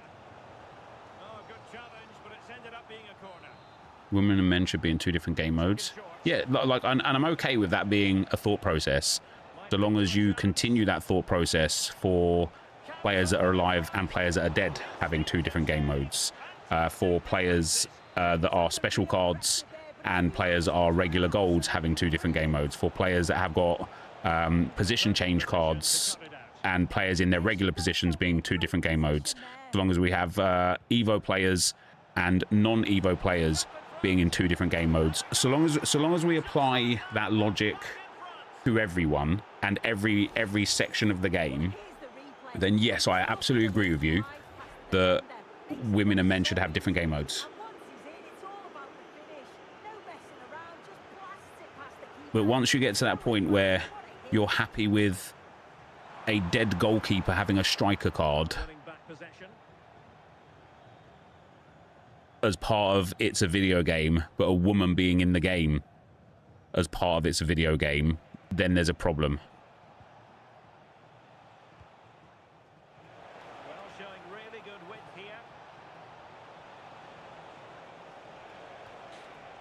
Who can he pick out? Oh, The hello. confidence There we go. really coming out. Bosh. Oh, an outstanding save. He's Ultimate Team is keeping not the realism. You want realism, you literally got career mode. The thing is, even in career mode now, they have the icons, don't they? lead. And a textbook interception.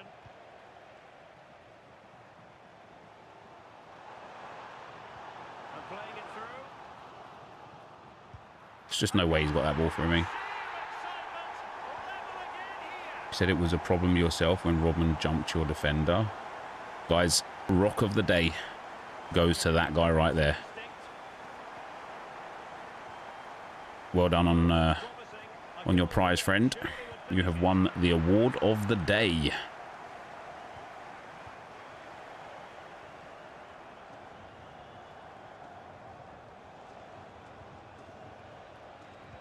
Is he offside, do you reckon? Offside, unfortunately.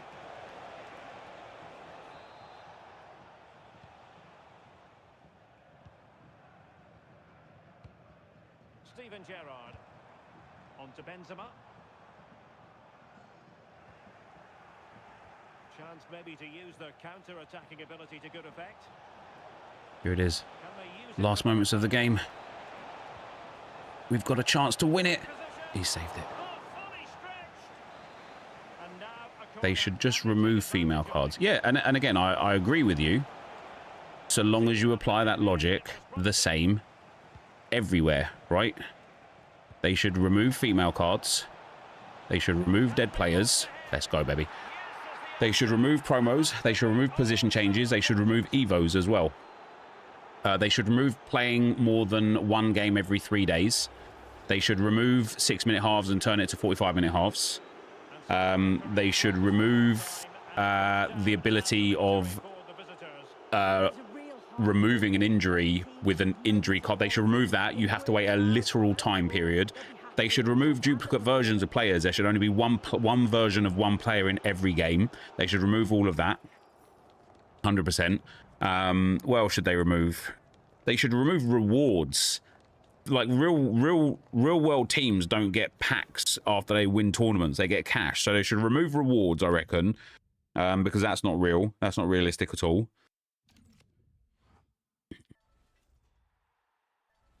There's a lot of things they should remove, I suppose. It's a men's game, let's be honest. Well, it's not a men's game, is it?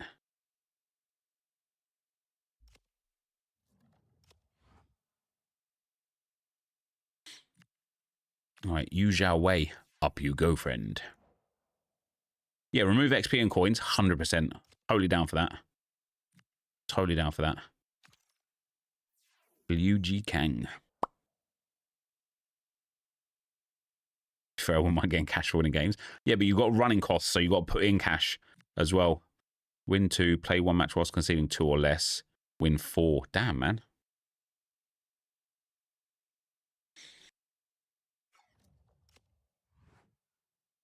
Could you imagine having to wait 9 months for your Mbappe to recover from injury? Wouldn't that be mad?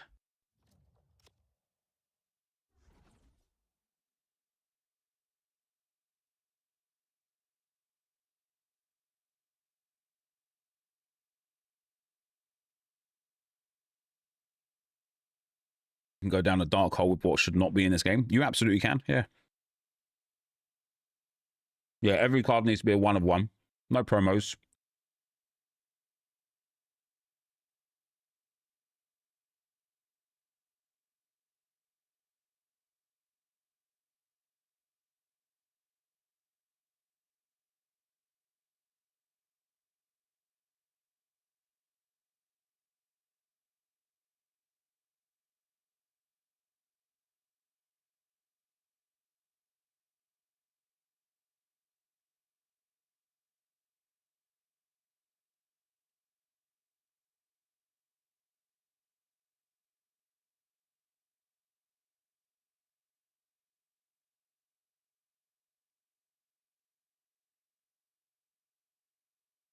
Yeah, the women's game is quite big right now.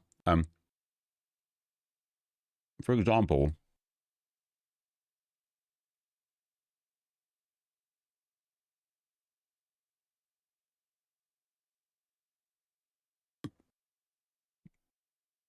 Arsenal women's average attendance for the 23-24 season last year was 30,000. That is more than some Premier League teams. That is way more than Championship Division 1 and Division 2 teams.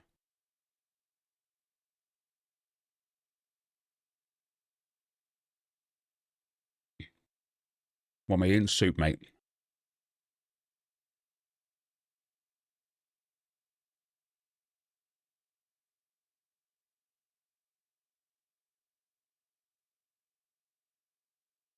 Cheap tickets. You also get cheap tickets in League 1 and League 2, mate. What's their excuse?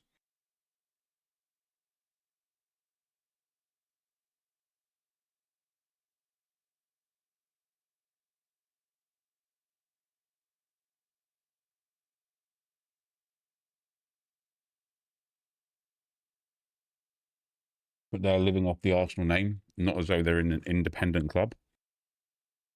Man.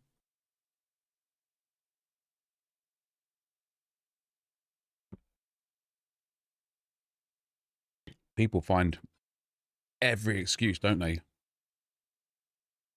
to be misogynistic.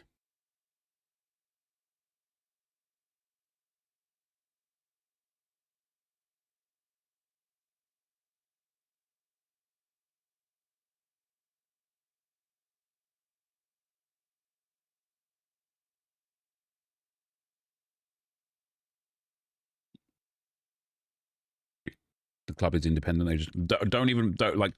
If somebody's too stupid to even know that, there's no point even like debating with them. Have you given up on the RTG? What makes you say that? Under 16 squads are better than first team women's squads. Why are they not in the game?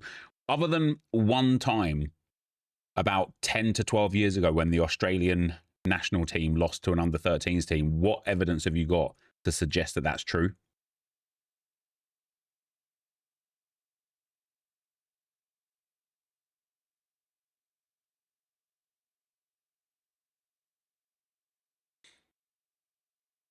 Oh, yeah, the USA team, maybe it was, yeah.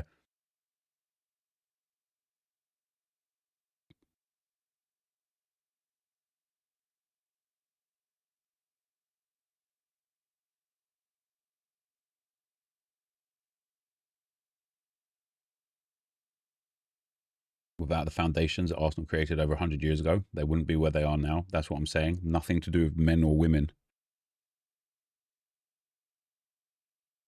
It doesn't sound like that's what you're saying.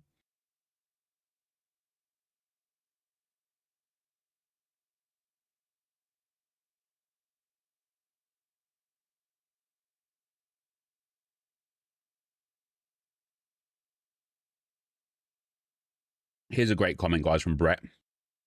You should have a choice like FM. I don't want a slip arse in my team. So first of all,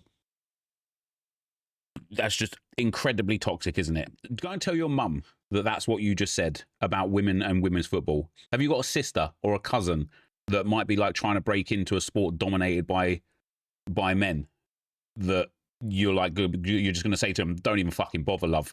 Just get either get in the kitchen or get on the dance floor, right? But second of all, you have a choice. You can choose to just use men. You have the choice.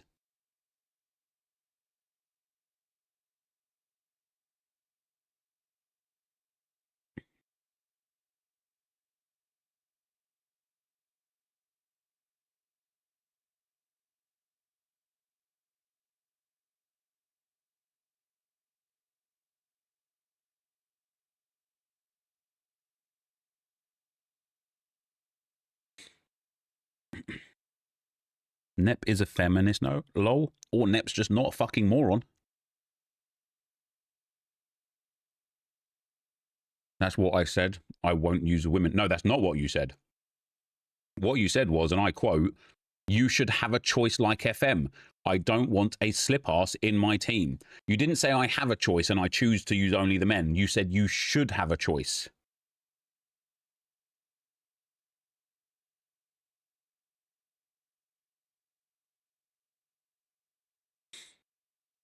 These are the same people that call other snowflakes and are here crying because women are in a video. Yeah, it's mad.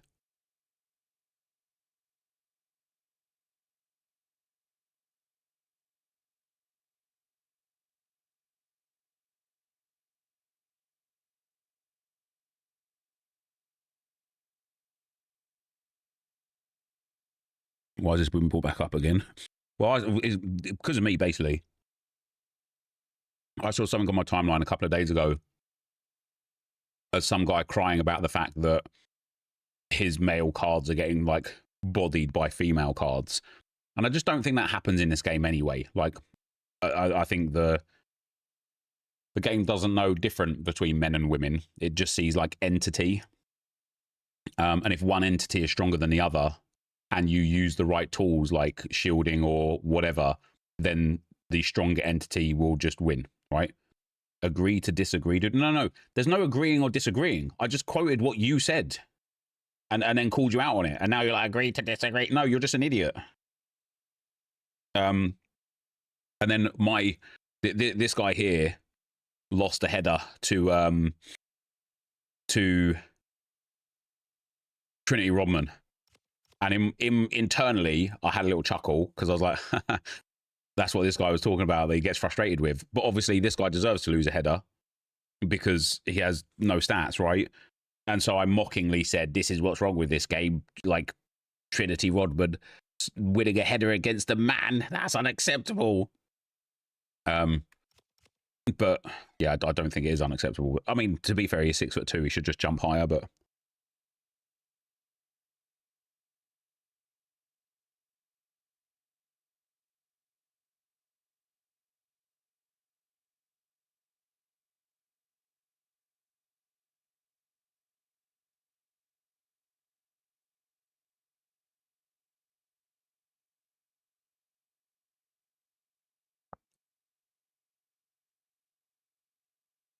YouTube doing a weird thing where your stream freezes in an ad every single time. Yeah, you just got to refresh.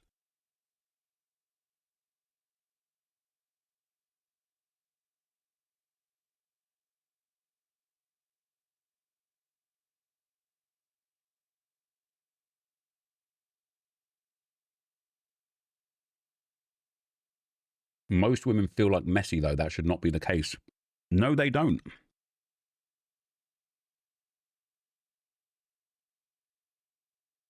Most women absolutely, categorically do not feel like Messi.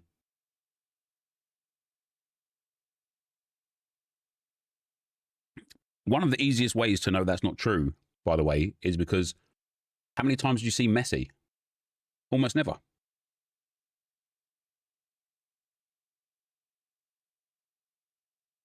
I'll put it in a different way so you understand. Oh, this is going to be great. They would get stuffed if they played men, but made better. All right. So, Brett, this question is directly just to you, solely to you, and I would like you to answer it with a direct answer, not with a question. If you think that somebody who would get stuffed by men shouldn't be in the game, do you think it's acceptable that players who are currently dead in real life are also in the game?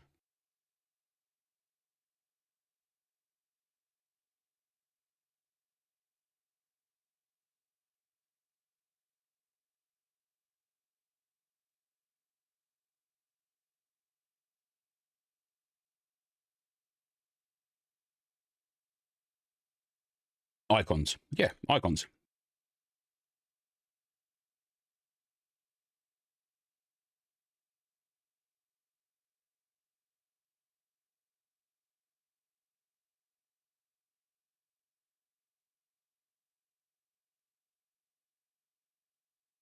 Different twist.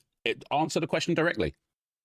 Do you think somebody who is currently dead should be able to dominate my male players or not? Yes or no?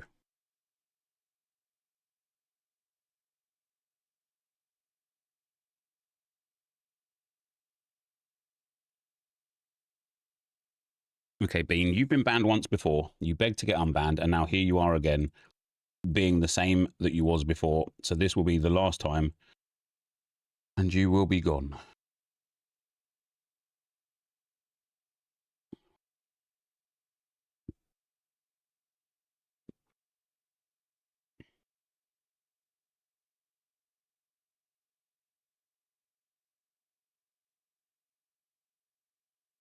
The few that are allowed, they are rare if you play RTG.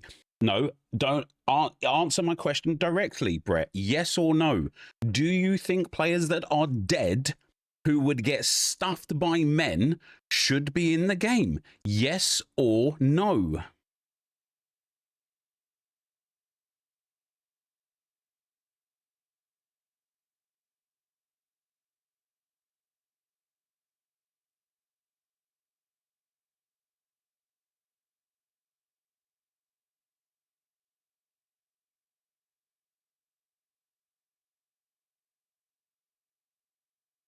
He's dodging the question because he knows it requires them to now apply critical thinking. And now he sits there and he thinks to himself, well, shit, he's actually got a mad point because, yeah, if I don't want women in the game because that's unrealistic, then also players who are dead shouldn't be in the game because that's equally unrealistic. But also players like Robert Pires or Steven Gerrard or Pep Guardiola, not that he's in anymore, like these players that retired, maybe they're not dead, but they've been retired for a decade.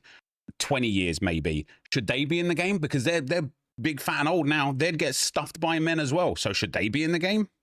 Yes, only men allowed. They should offer a women's option like FM. So Brett, you think it's okay for a player who's dead to be in the game, but not a woman, based on the premise that a woman would get stuffed by men, even though also dead players would get stuffed by men?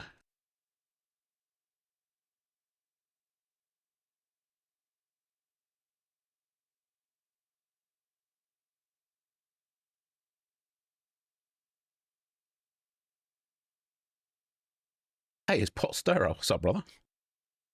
El Carino, thank you for the 7 months, man. Much appreciated, brother.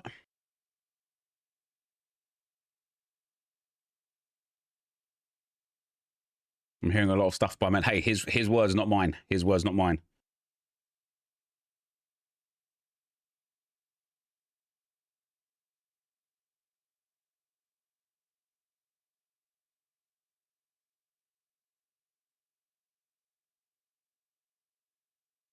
Men and women, icons or not, should have an option. Okay, so why?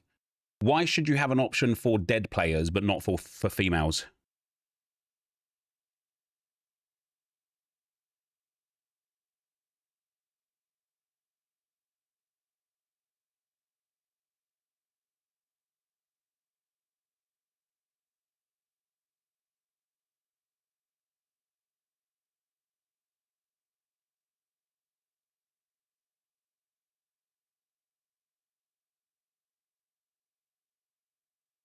Four, two, three, 1, 4. I've been using the 4-4-2 a lot. Last like few days, it's not really been clicking so well, so I've been using this one here.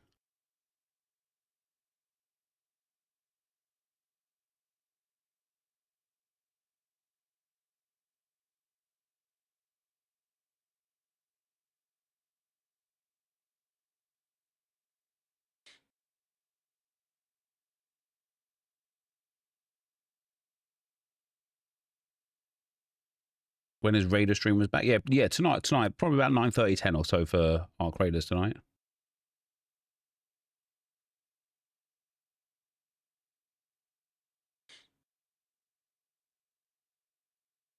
Unsurprisingly, he doesn't have an answer to that question. That's where he's just decided to stop talking before it gets too bad. That's my choice. Bring out EA Netball. No, it has nothing to do with choice, brother. I asked you a question that wasn't about choice. I asked you a question as to why is it acceptable to have dead players in the game but not women? And your response was, bring out EA Netball. Like, you just continually prove the fact that you're a misogynist. Like, it's crazy. Men play netball too? Indeed. Hello, great to be with you, and I have to say, all good, Dom Extra. Why bronze team, bro? It's the crappers, baby. It's the crappers.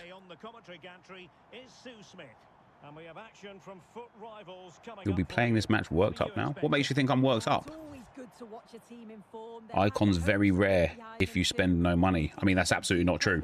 There's like 2 icon packs given out every single day. You got given an icon quite literally for buying the game. So the initial 11 win for the home side. Jordan Pickford Some of the cheaper icons are extremely affordable. In fact, look at this guy here. Didn't he have 2 icons in his team? He's got Paul Scholes in his team. Paul Scholes, who by the way, would have no chance even against these bronze players that I've got. Paul Scholes would have no chance in this current moment. But hey, that's acceptable, isn't it? A retired 50-year-old Paul Scholes. Yep, let's get him on the field. No dramas.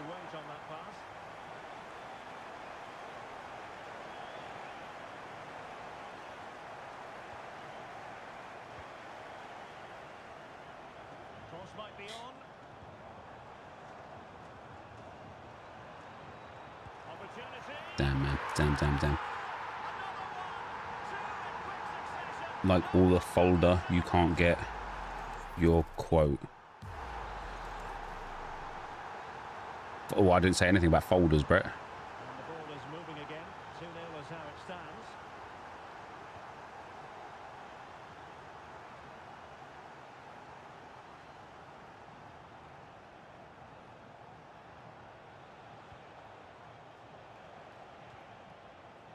That might be the stupidest comment I've ever seen. Yeah, and he's had a few as well, which is quite mad that he's got one that stands out above the rest. For the, sorry, few pints lunchtime. Jesus Christ. You are really exposing yourself as a genuine piece of shit.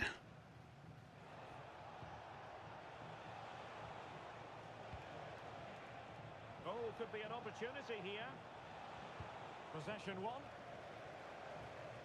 Guys, he's sitting in the pub at lunchtime by himself because all the women in his life have left him because he's a misogynistic piece of shit.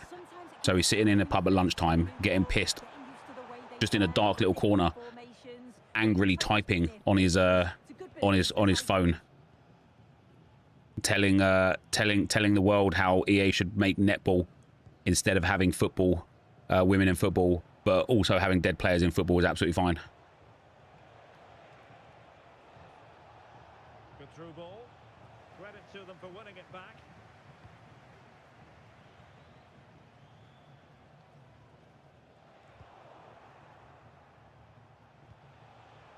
Well, it's a decent looking attack, miss.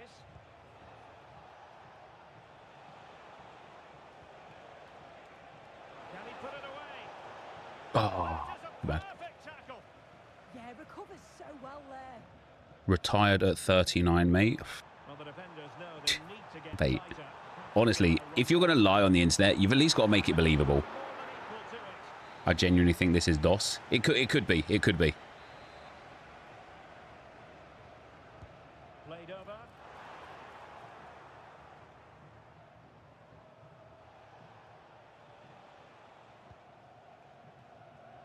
Good tackle. Oh, surely. Can I launch him now? Yeah, he can go. He can go. And then when he's sobered up a little bit, he'll be messaging in the unbans tomorrow morning. Oh, Nep, I'm so sorry, man. My brother's uncle's dog got a hold of my phone. Oh, this is not my viewpoint. Fernandes. Oh wow. How lucky is that? Puts away the second chance. But the goalkeeper angry with himself here. He's retired at 39.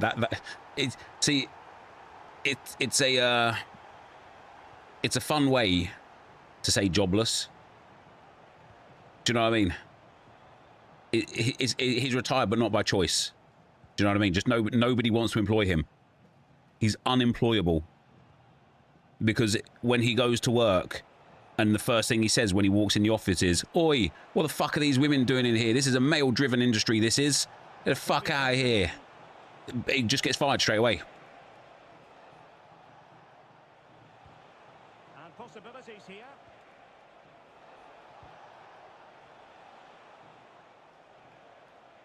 How can he take them on and beat them? And veering in field. Bang. Oh, Unlucky. top-notch to say. Bruno Fernandes. Here's Carvajal. I think Pina gave him PTSD. Maybe. And here's Cunha. Benjamin Šeško. Excellent vision. Retired at 39. Do you know what's crazy though, guys, right? Do Broken up. you know the one biggest giveaway of the fact that he obviously isn't retired at 39? Well, on the cusp of And this is going to sound like, I suppose, like classist in a way.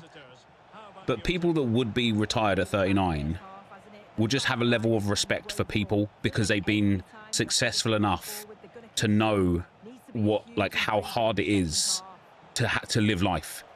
And they would just have a level of respect, and they would, like, somebody retired at 39 would have zero issues whatsoever with women being in football, in FIFA.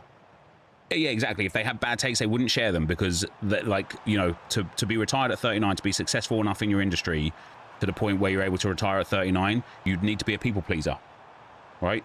And you can't be a people pleaser if you go around saying that women shouldn't be in video games. Oh, great attacking play.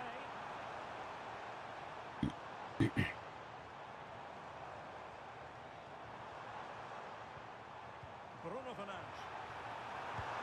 And it goes! Such a complete performance. 4 in front now. Self-unemployed. And that will That's a do good it one. for the first half here at the Theatre of Dreams.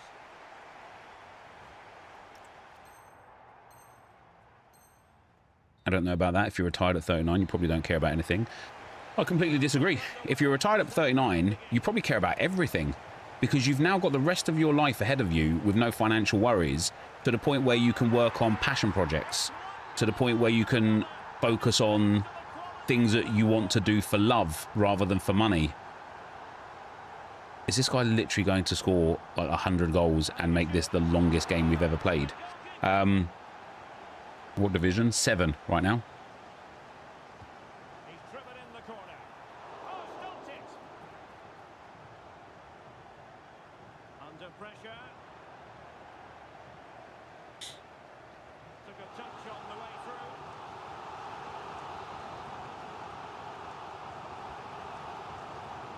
His passion project is hating women in a video game, it seems. Maybe. The goalkeeper had his own ideas.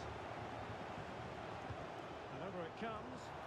Oh, really good. I'd love to ask this guy the question. Like, he has no Behind for another prerogative to let us just stand still. He's paid for the game. He can play as he wants, right? But I'd love to know why he's playing. Like, what is he getting out of dragging this on?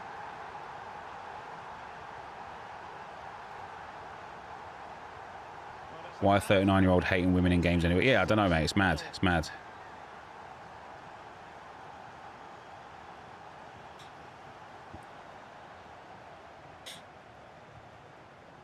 Camavinga. And on to Brenner. He's solo queuing Weatherspoons. That's funny.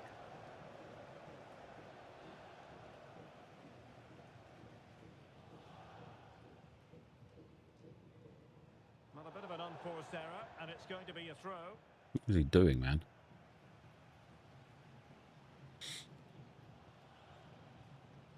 Well, did well to win the ball back. Maybe he knows who I am, wants to brag about beating with a high score. Yeah, bragging about beating a bronze squad, man. Go him. I actually think it's quite sad to be so attention-starved that you're just saying controversial shit in a YouTube stream about virtual female cards is just sad. It is. It is. There was this thing. There was this thing that I saw. Like, it was like a meme on TikTok, but it was true. And this guy was like basically talking about how, as a society, we are stupider than ever, in spite of the fact that we now have the ease of access to information and knowledge more than we've ever had in the history of society, like the history of humanity. And people are more stupid now.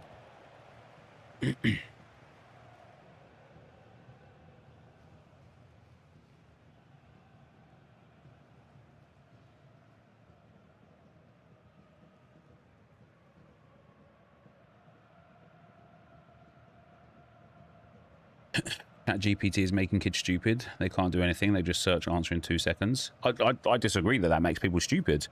I think having access to information within 2 seconds makes people more intelligent. The more knowledge you can consume, the more intelligent you are, right?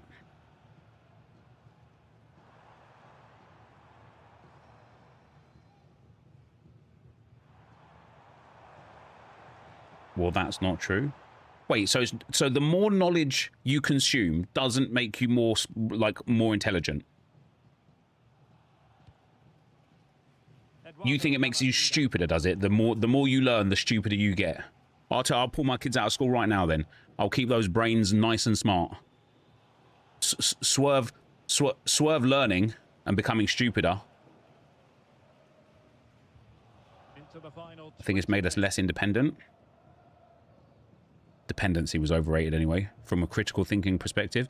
So you know, Josh, we've spoken like a few times over the years, especially on streams, about like what I think they should teach in school, and like, so like when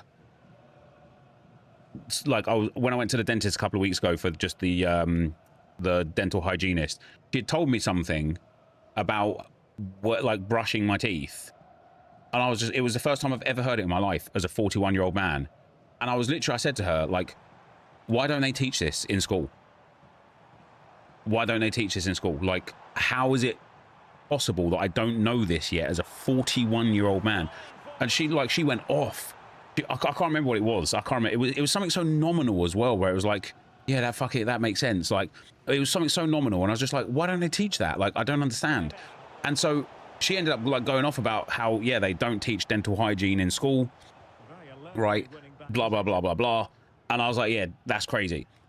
Critical thinking, along with cooking, cleaning, basic survival techniques, accounting, things like that. That is what I think should be taught in school. They should have critical thinking classes in school. Because, like, when I was at school, I got taught about the Tudors in history. I couldn't give a fuck about them. Not then and not now. And if I ever needed to know who the 6 or whatever wives of Henry VIII were, I could Google that. If somebody was like, do you even know who who was his 3rd wife then? Hey Siri, who was Henry VIII's 3rd wife? Days after Anne's execution, Henry married his 3rd wife, Jane Seymour. This answer is from history.com. Thanks, mate. Right. There you go. I now know that. But what I don't know is how to do my self-assessment tax form. We spent a whole year learning about fucking Henry VIII. Who gives a shit? Who gives a shit? What phase is Henry VIII in? He's in the I'll ban you if you try and be toxic again in my chat phase.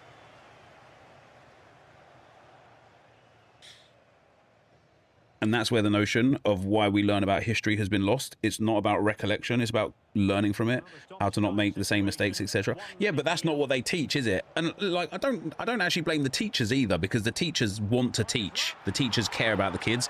It's the government education quota that they need to hit. It's the fact that they have to, they create their fucking, I can't remember what it's called, for their kind of like teachings for the year, and then it's like, that's what you're learning now. Wasn't it? They look so confident in attack.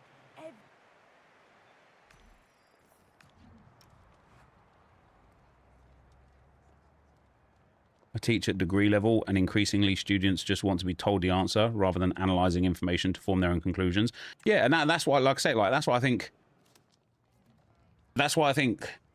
it's really valuable to teach people critical thinking, and to teach people, like I say, like I think general survival skills. So, for example, I started watching this this guy on YouTube. Let me get his name because his videos are absolutely sensational.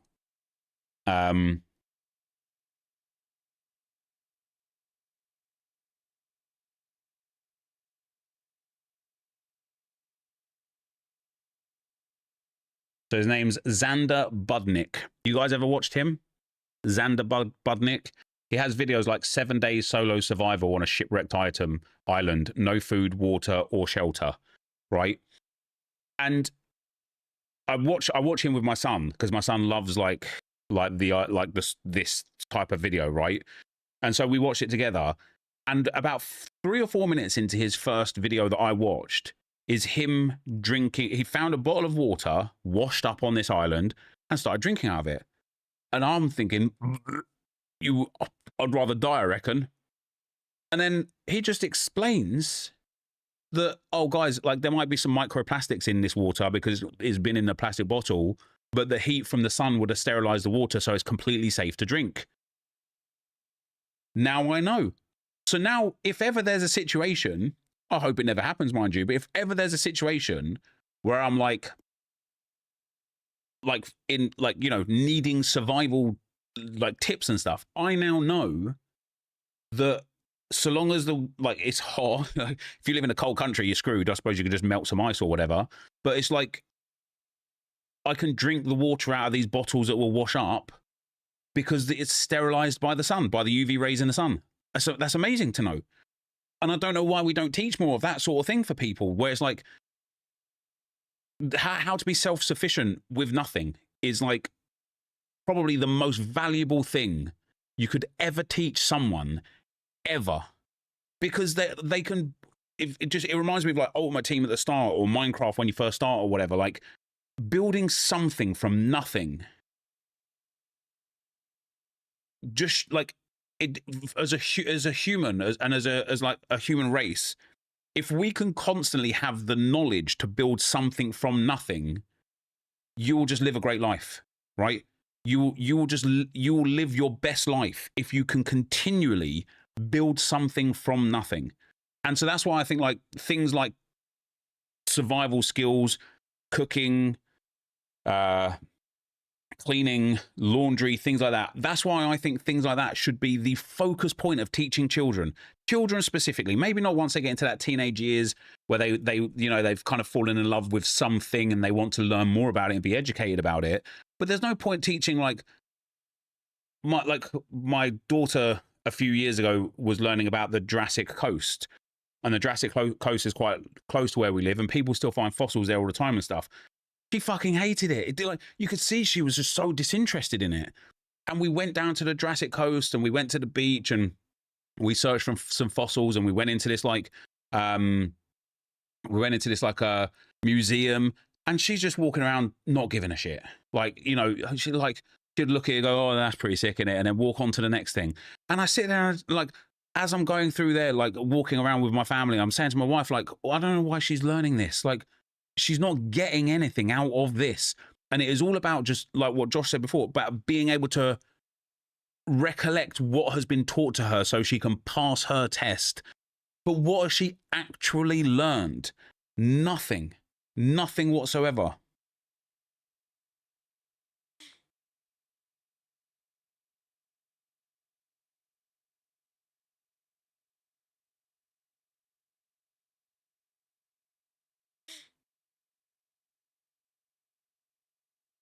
Is it not so some kids learn they do like that? No, because the school system came around the industrial revolution, didn't it? The whole 9 to 5 working day. The schooling system is there to design workers, right? That is what it is. The schooling system is designed to create workers. They don't teach you finances and economics in school because you'll learn how to beat the government. They don't want you to learn how to beat the government. They don't want you to learn how to be self-sufficient. They don't want you to learn how to be tax efficient. They don't want you to learn how to grow your own fruits and veg. They want you to learn how to get up in uniform times, do your work, and then go home and have a little bit of time. Absolute nonsense. Yes, they do. I literally teach this to my pupils. What do you literally teach to your pupils, Matthew?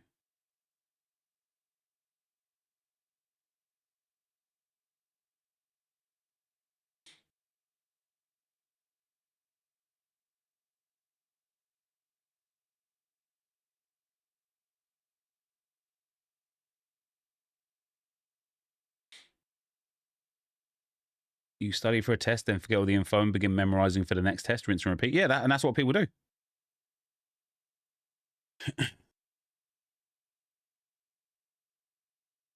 They want you to sit complaining about women in football instead of thinking about important stuff. Yeah.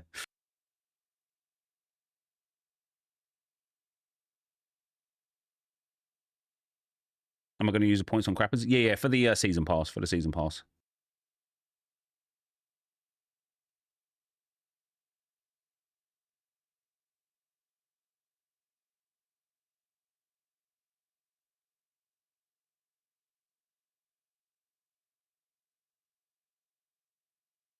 They want you to be dependent on the government. 100%. This is an insane level of cynicism. Prove me wrong. Prove me wrong. There's an argument that the current testing system is more designed to see who can apply themselves to something boring best.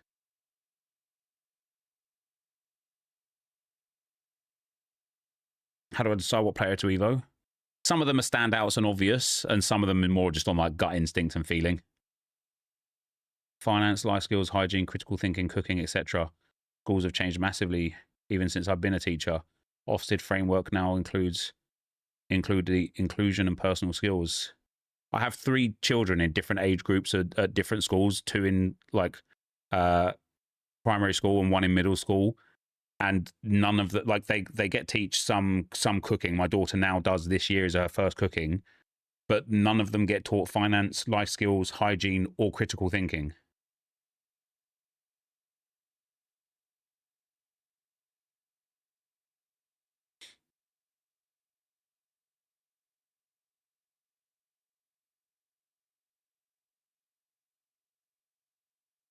What my Mrs. teaches I find very interesting, and she's a psychology teacher. However, I've done a 4-year degree during my apprenticeship to become an engineer, and the 4 years of math that I learned using machines or Google that tell me the math instantly.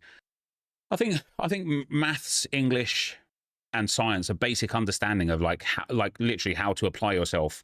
Like, because there's no point being able to Google something if you don't understand what Google's giving back to you. There's no point being able to Google something if you don't know the question you even need to ask to Google in the first place.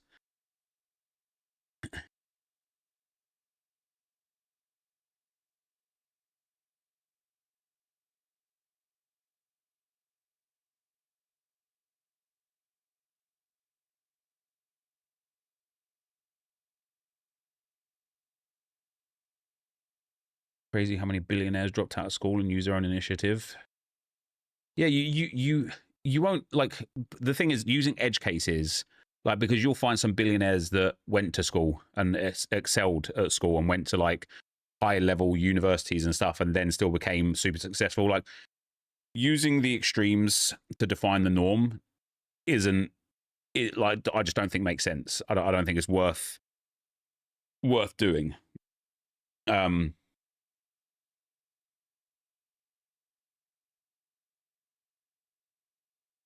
Critical thinking is part of all academic studies at a level such as history, etc. The context of the study might not be that useful in your life, but the skills you develop are. Yeah, so but I don't understand why they don't teach the skills then. Like, it's a lot easier. So for example, what was it I was doing with my son the other day? Oh, so he was skipping, right? He was using this skipping rope indoors, and the rope itself isn't a problem, but the ends of the rope are like wooden, and we have a wooden floor like in the kitchen. And he was skipping, and I thought, don't skip in. Like, my thought was, don't skip there, because if you keep dropping the skipping rope like he kept doing, you're going to damage the floor. So instead of me saying to him, don't skip in here, like, no more skipping, go outside and skip, and leaving him thinking, why the bloody hell can't I skip?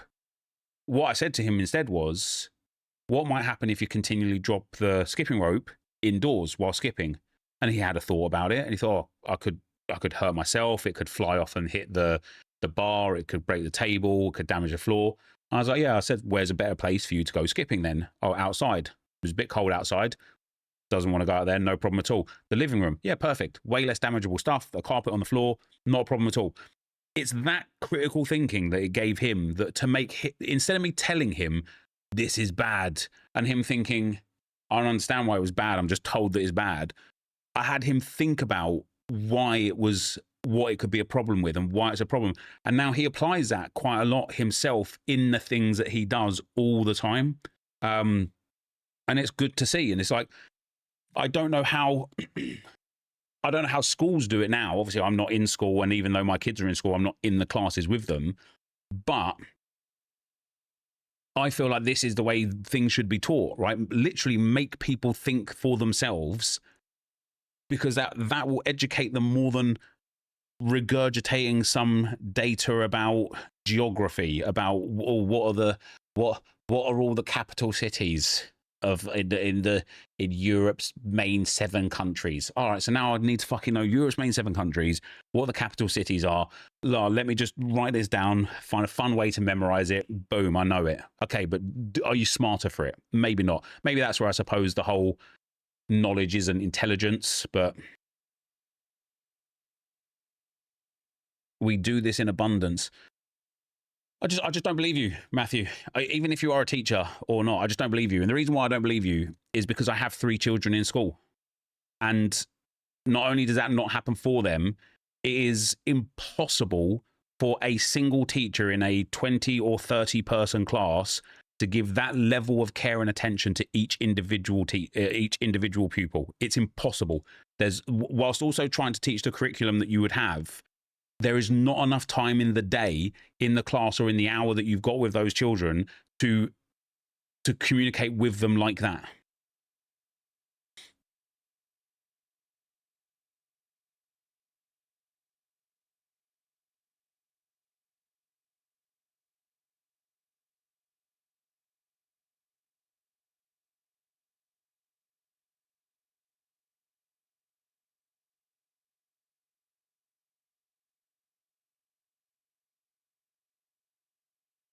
A 30-person class is around 2 minutes of one-on-one time maximum per student. Yeah, which also you won't be able to do, right? Like, because like by the time you get in, settle down, the teaching started, then you might be able to give like the odd bit of attention here or there. What Matthew is saying, none of my kids get taught that in school. And I've seen my daughter learning for the year and it was shocking. That's why I pulled her out.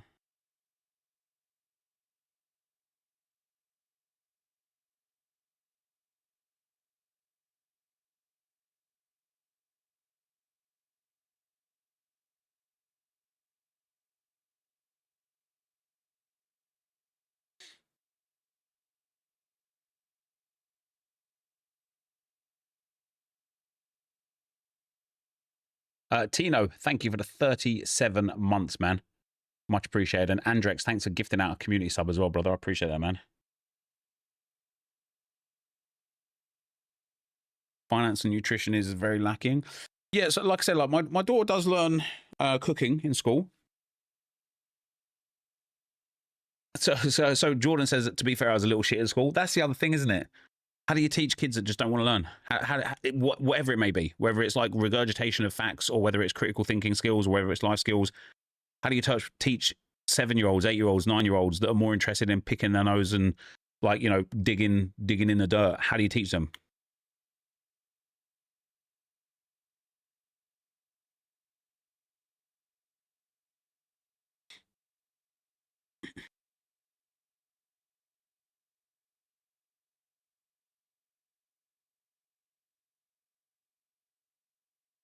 If you don't believe me, it's literally pointless me trying to explain. What I will say, I'm not here to argue, and as a teacher and dad, I at least appreciate you standing up for women in sport. So this is the teacher, guys, that I pushed back on what he said, and apparently this teacher who teaches things like critical skills, critical thinking skills, hygiene, and things like that. This is his response when pushed back on. If you don't believe me, it's literally pointless trying to explain. Thanks. Cheers, sir. What a teacher you are. CBA to explain when somebody gives you a bit of pushback. War a teacher.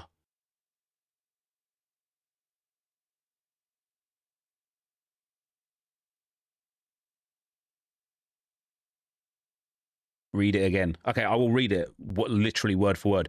If you don't believe me, it's literally pointless me trying to explain. That is what you said. Those are your words. You said you don't believe him. Why would he keep adding arguments?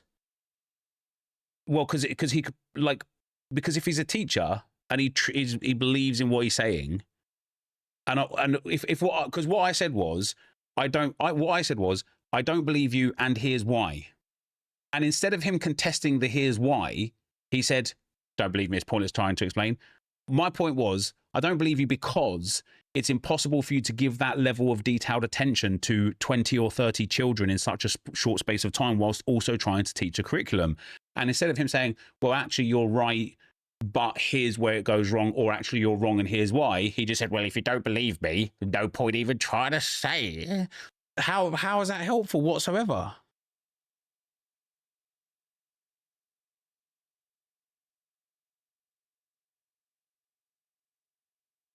You could have explained your experience. There's no debating that. If you've got an experience of how you're actually doing that with the children that you teach, then explain that. Educate us as a teacher. Educate us.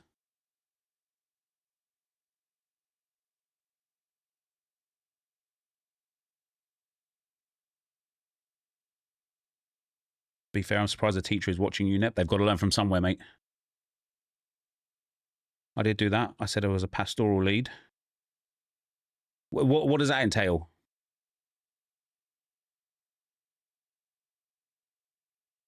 Here's the thing. If you play Lego games, they have an unlock where you get a multiplier on the currency you earn.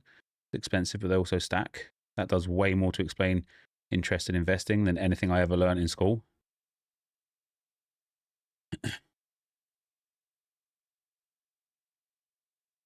Nah, you're in the wrong here. Matthew was polite and engaging with his answers. So okay, so I'm in the wrong for asking him how he manages to give that level of dedication and care to his students, am I? Fair enough. My bad. That's on me.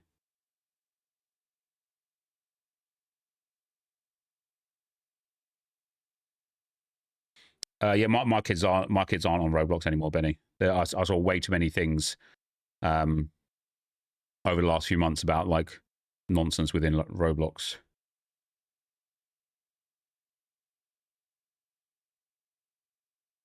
Yeah, no. I asked. I'm just not aware, Matthew, what a pastoral. What did you say he was? A pastoral. I'm not aware what a pastoral lead is or does. No, you're in the wrong for blindly calling him a liar. I didn't call him a liar. I said I didn't believe him. And then calling him out when he decides to not continue to talking to you.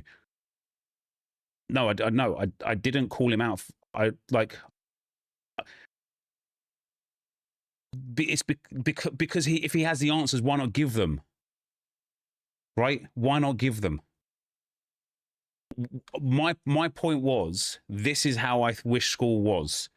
His point was, that is how school is. My point was, I don't believe you because of A, B, and C. And his point was, oh, well, can't be asked then. Right? If he's a teacher, how the fuck can that be the end of the conversation? How can that be? How can you accept that from him? How can you accept, nah, CBA explaining it from him? Okay, Simon, you're just being a weird freak. You can go.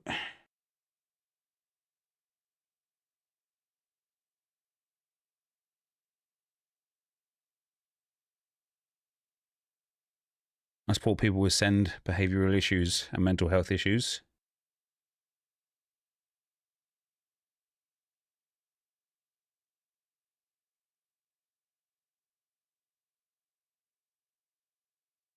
It wasn't said in that tone at all.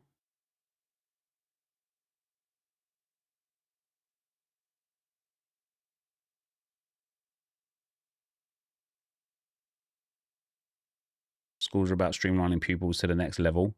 They teach things like hygiene at an early level, but critical thinking gets introduced gradually. In my experience, it doesn't get introduced at all. It's part of the Ofsted standards to embed more functional skills, which he did say. Yeah, he did say that.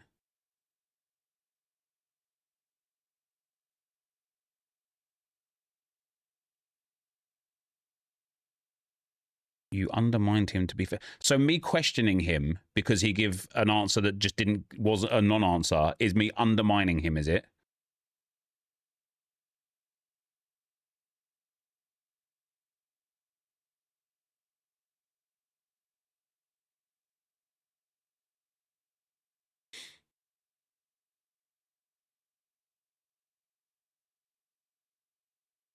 I think there was a lack of understanding on both sides.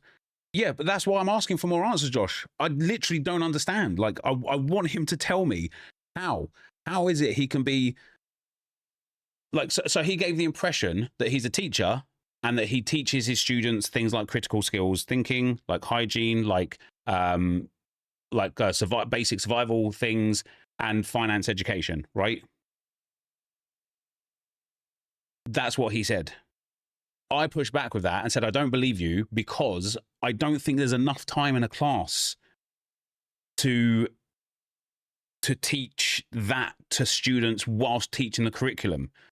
And instead of him then explaining, actually, I'm a pastoral lead and this is what that entails, he just said, if you don't believe me, I'm not going to explain it. That bothers me. I'm sorry if that bothers you, that bothers me. Not you specifically, Josh, but just anybody in general. I'm sorry if that bothers you, that bothers me, but that bothers me. That bothers me that he just couldn't be bothered to explain that he's not a regular teacher of a regular curriculum, or a regular subject. Actually, he's a dedicated pastoral lead to children with special education needs and, what else did you say, Matthew? Behavioral issues and mental health issues. And so that obviously makes it different, isn't it?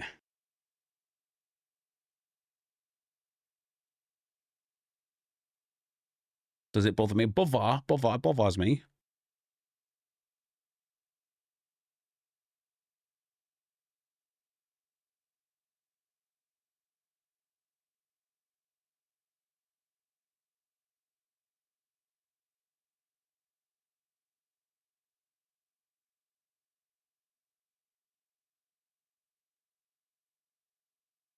I can assure you that I wasn't saying it as though I CBA.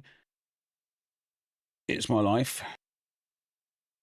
No, Matthew, I don't have a problem with you, really. I don't have a problem with you at all. I don't even know you. Like, you seem like a genuine and sincere person.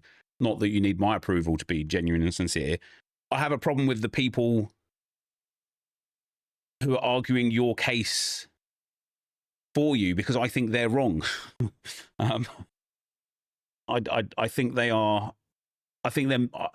I think the fact that people are willing to just accept ICBA or willing to accept non-answers or willing to not dig deeper is literally part of the problem of where the society is right now, is that people just take the surface level shit and are content with it.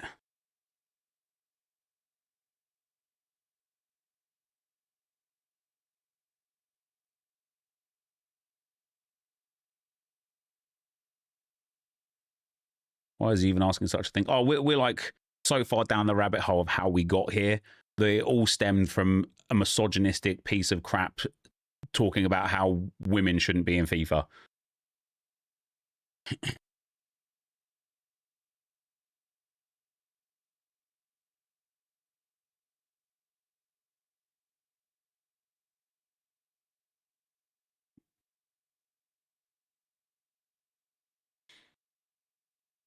My point still stands because they don't teach that stuff in public schools in general. Teaching for them children with behavioural issues only proves the point even further. Well, so like at my daughter's middle school, it's not a private school, but she also has a pastoral lead. But it's like a not a religious school per se, but it is a little bit. So you should have just stopped there. Why should I have?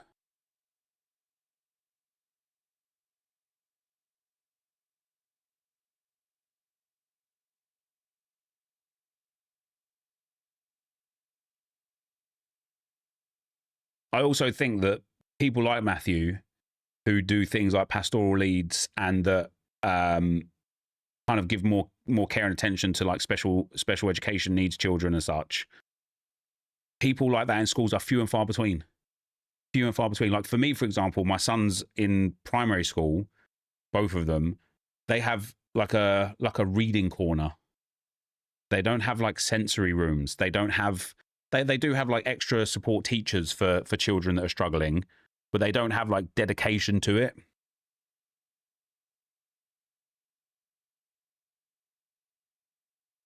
What are my thoughts on women in FC26? I think they should be made even better, mate. I think they should be like, I think the worst woman should be better than the best man in the game. So I think like whoever you think the worst female football player is in the whole game, I think she should be better than Mbappe. I've learned more things playing FIFA than school ever taught me. Budgeting for SBCs, saving coins for players, countries of players. Yeah, crazy, isn't it? Yeah, like genuinely. That's what Josh was saying earlier about the like Lego games where they have like multipliers that stack and teach you more about like economy, investment, like inflation and hyperinflation. Like it teaches kids way more than actually trying to like teach them.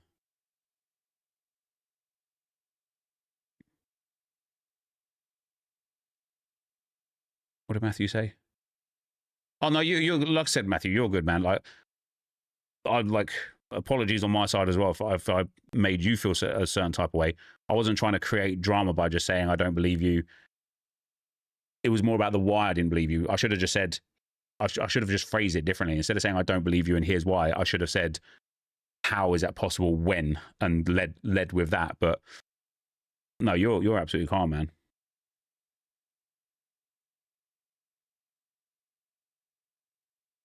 Are there even bronze women on the SC26 game? A few, not many.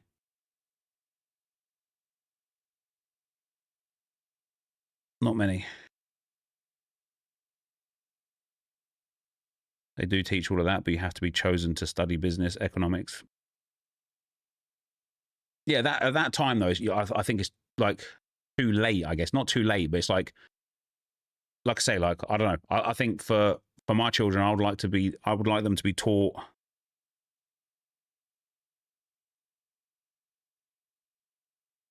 more about like how the world works, even at a young age, more about how the world works than about I don't even know what they're learning now, but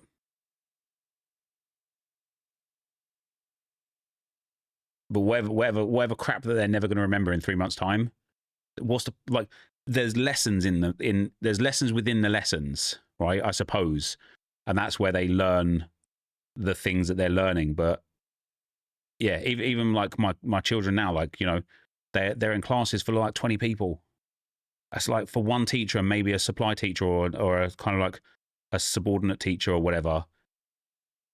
That's too many kids for you to actually teach kids properly. Like and again, it's no slight on the teachers. They're doing the best they can. I'm sure they would love to have 6 pupil classes or 8 pupil classes or 10 pupil classes. Like,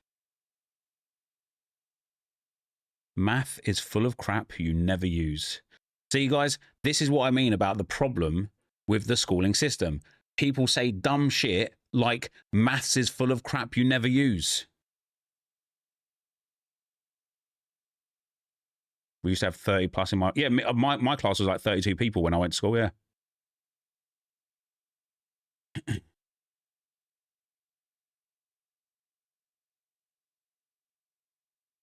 As a 48-year-old, I can confirm that today is another day where algebra is irrelevant. But I can confirm, Knobgoblin, great name always, by the way, that algebra was probably a monumental part in what was eventually the thing that created the tablet or computer that you're typing that sentence from.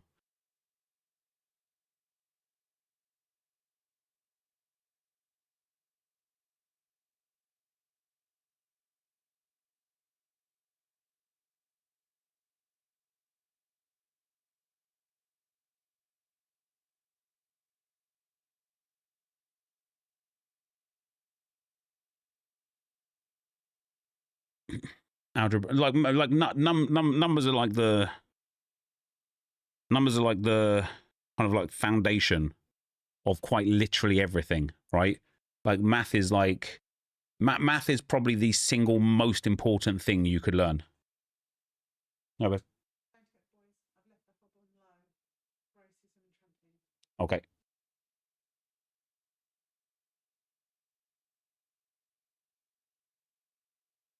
Yeah, but D-Babs, this was like, I suppose what you've explained there, D-Babs, is the crux of what I find to be the problem. You said it may not be useful to you, but it's useful for something to which you then use. Then if you want to understand it, the answer's there. Like, that's the problem, is like, that's what I think the biggest problem in school is. Not the biggest problem, a big problem in school is that people think, and this is why I think the testing culture is just absolute nonsense, because people think knowing the answer is more important than learning how to know the answer. Knowing the answer is irrelevant so long as you know how to get to the answer.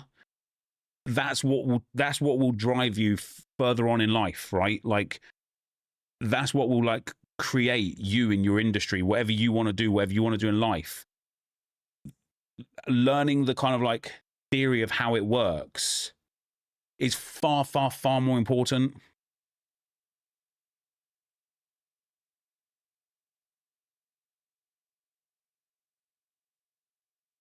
But in school, you are taught that the answer is more important. And so if you went into school and did a test and got every answer right, even if you only got it right because you just remembered the answer, not because you knew how to arrive at it, you would get top marks and you'd be like, nice, you're well smart. But you're not. You just got good memory recall. That's only one aspect of like education and learning and intelligence. Like, I mean, in history and stuff, sure, but in maths and science, you get marks for show working out, etc. You do, yeah, you do.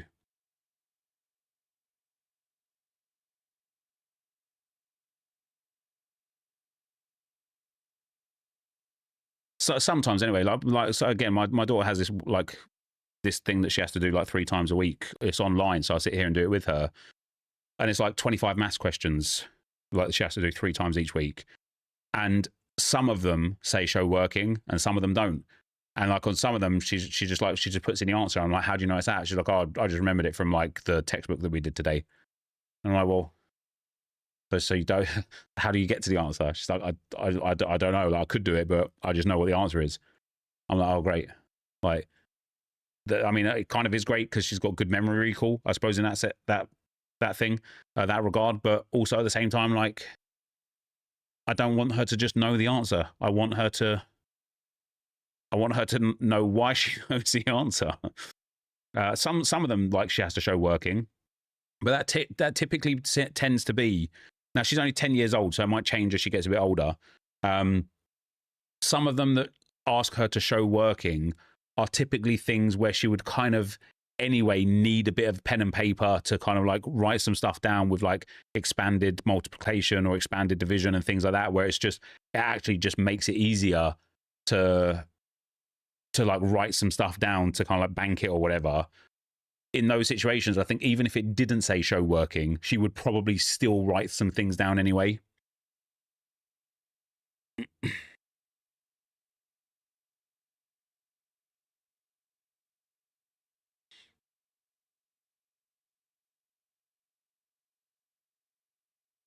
always had to write down the thought process. Or yeah, so like same like that was there when I went to school as well, especially in maths. The problem that I had was I was like, maths was like the subject that I excelled at the most, and quite often I couldn't be bothered to write down the way of working out because I didn't need to. I could literally do it in my head. Yeah, exactly, Joe. That's the problem, right? I once had a question that was like 73 plus 52, something like that, and then it needed to show working to get the mark. Like, how do you do that? How do you do that? How do you show? I could do it in my head. I don't need to show working. Do you sit down and do homework together? Yeah, quite a lot. Quite a lot. We had we had a great homework a few months ago where she needed to do creative writing piece on like a play, like a show. So I can't remember what the creative writing piece was on, but we chose Wicked for her creative writing piece. We went to see that live at a theatre. It was amazing, by the way. And we chose Wicked, and I said to her, wouldn't it be fun to use all of the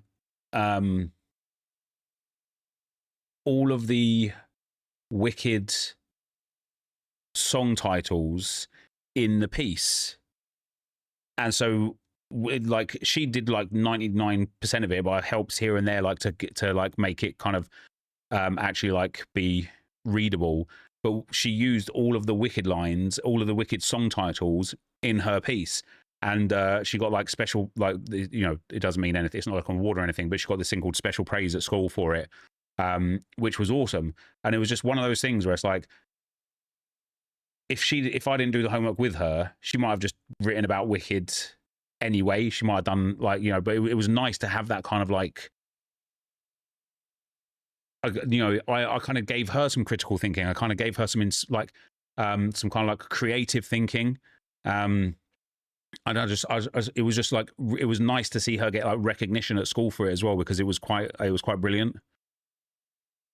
I have a broad experience of schools, been public, private, grammar, boarding, big, small. And the difference between good schools and bad schools is how well they teach you to get marks on exams. The grammar school is almost entirely exam practice and coaching of how to get marks. So we was going to send Grace to grammar school. She was put forward as a like excellent candidate. We decided not to. It was just like with how much extracurricular stuff she does outside of school anyway. It was way too intense, and it would have been an all-girls school, and we don't really want that. But also, we looked at private schools around this area for her, and I liked the fact that they didn't teach a curriculum, because it made me think, oh, they might teach her the things that I want her to learn, like, you know, cooking, cleaning, like critical thinking skills, like personal hygiene, like, and not just teach them, but the importance of them. No, you're all good, Matthew Pout. I'll see you in the next stream, brother.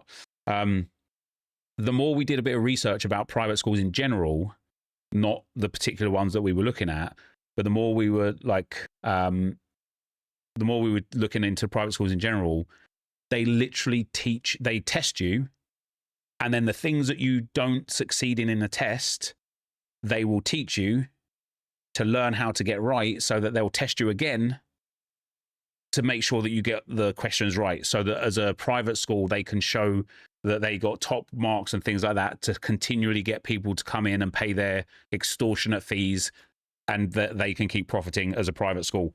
And it kind of like, it was a real big eye-opener to the fact that private schools were more specifically about parents rubbing shoulders to get like, and more about like the whole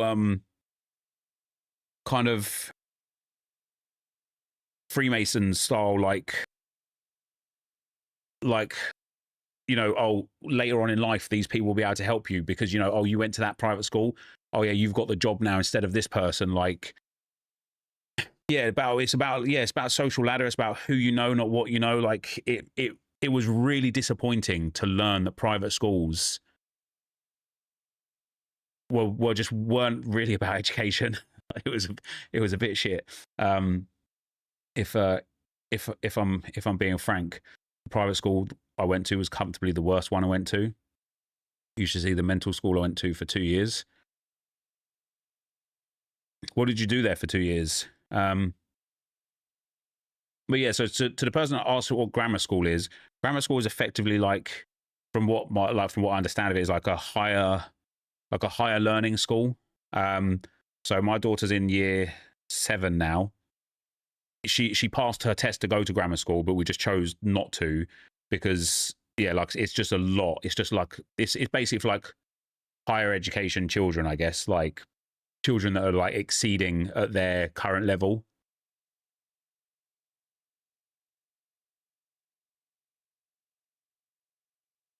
Isn't a big part of life, whether we like it or not, about who you know, though. Yeah, it sure is. Yeah. What's up, Mortpal? There's also a massive thing in children's education. You're a dad, and most kids are on the edge of critical thinking and they need a push like you do. However, kids with disinterested parents or don't have parent, they don't learn these skills anywhere, which is sad, of course. Yeah, it is. I read something before about a study that was done about homework and how it has almost zero benefit, almost like zero academic or educational benefit for children to do homework at home. And I thought, why do they give it to them then? Why? Like, surely my daughter would have a better life if she came home and didn't have to like spend another, you know, my daughter gets up at like 7:30. She leaves for school at 8. She doesn't get home from school until 3:45. She has dance or stage school 5 out of 7 days every week, and then has about 5 hours of homework per week. It's like an unmanageable amount of like work, effectively, an unmanageable amount. Homework was meant to encourage parents to homeschool as well as schooling.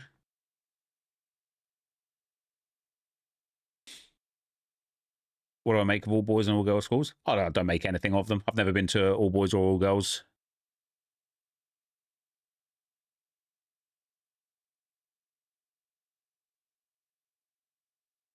Crap, homework should have a longer school day.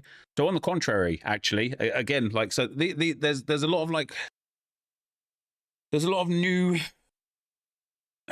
like modern world changes that I think should be implemented that just aren't like kind of like logistically applicable, I suppose. But actually a 4-day school week has again been tested and proven to be more beneficial to children than a 5-day school week, and a 4-day work week has been proven to provide to result in more productivity than a 5-day work week. And so the idea of having Monday, Tuesday on, Wednesday off, Thursday, Friday on, and then weekend off would see a monster rise in productivity at both school and work level, but we won't implement it in our lifetime for a multitude of reasons. But like the main one is because of like how like just how society is generally and how we work the Monday to Friday 9 to 5. Like if you think about parents, for example, if all of a sudden children start getting Wednesdays off school, now all of a sudden you'd have to find childcare for those days, right? So it's like straight away there's the stumbling block number one. That's just a huge stumbling block. Like,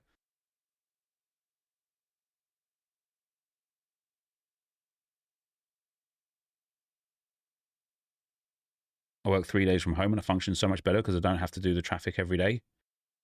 Not even just traffic. Like, so if I take my own experience on FIFA as an example, right? When I'm playing FIFA with exterior noise, I'm in flow state a lot more, and I'm just better at the game. When I'm like, oh, I've got to focus on this game and win it, I'm shit. And it's the same for me when I'm kind of doing something that would be kind of like work related, right? If I was doing a spreadsheet or something for MFL or for So Rare, if I'm like, right, let me focus, let me shut down all the noise and let me focus on this spreadsheet, I get about 5 minutes in and I just get overwhelmed because there's so many things I want to do. I know it's going to take a long time. I know it's a long process, and I end up just turning it off and not doing it. However, if I'm sat there watching a stream on the side or have some music in my ears on the side, and I start a spreadsheet, I'll absolutely blitz through it, no problem at all, because my mind is elsewhere, and it kind of like my subconscious takes over whilst doing it. And it's the same with like work and why the working from home was so good during COVID, because people that were lazy at work would be lazy at home. They'll be lazy at work. You know, if you've got that guy, oh my God, you work from home, you never do anything. Guess what? Surprise, surprise. They don't do anything at work either, right?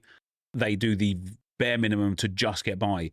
But people that actually enjoy their job or are proud of their work, or, you know, have that kind of like that need to satisfy at home, it's just so much easier to do it in an environment that you like, that you're comfortable with, like that benefits you and how you could work. And then all of a sudden you give back to your employers way more, right?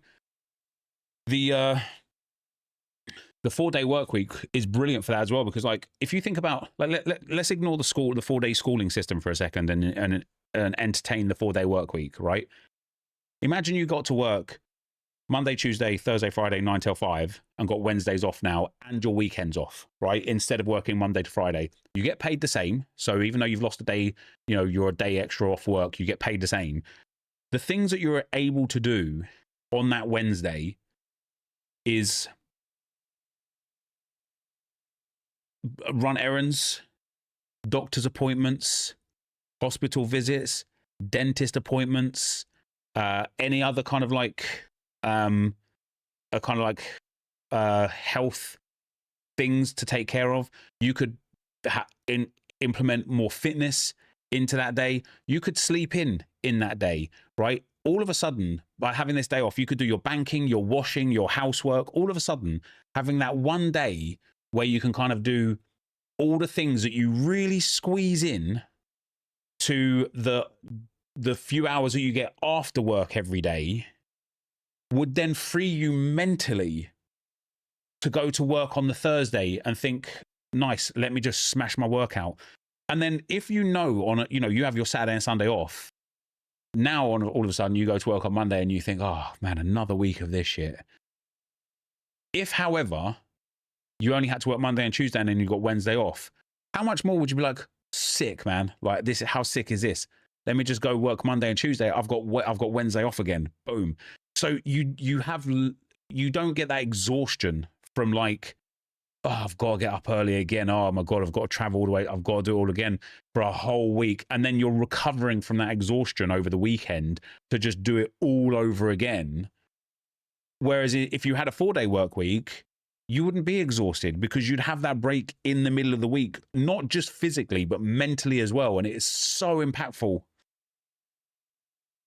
It would work eventually, but the economic implications would have such a lasting effect. You might not even have that job anymore. Yeah, very possibly, yeah. I work 4 on 4 off. It works brilliant for me. I have to do weekends sometimes, but I prefer it over a Monday to Friday. Yeah, 100%.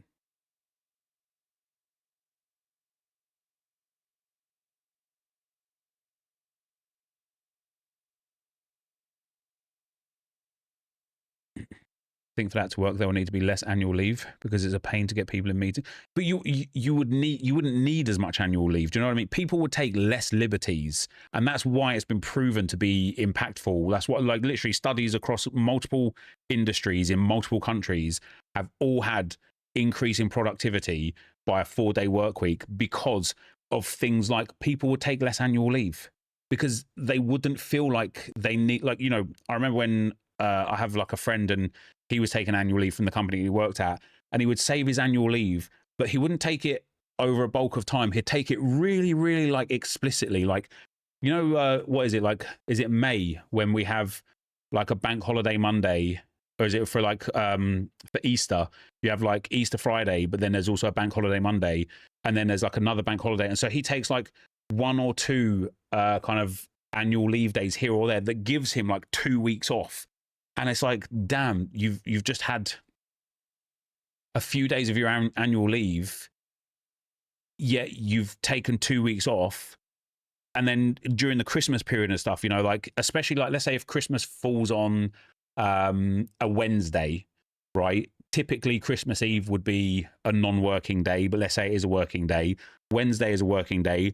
Thursday is a non-working day. Friday would be a working day, and then the following Monday would be I think whatever the next day is.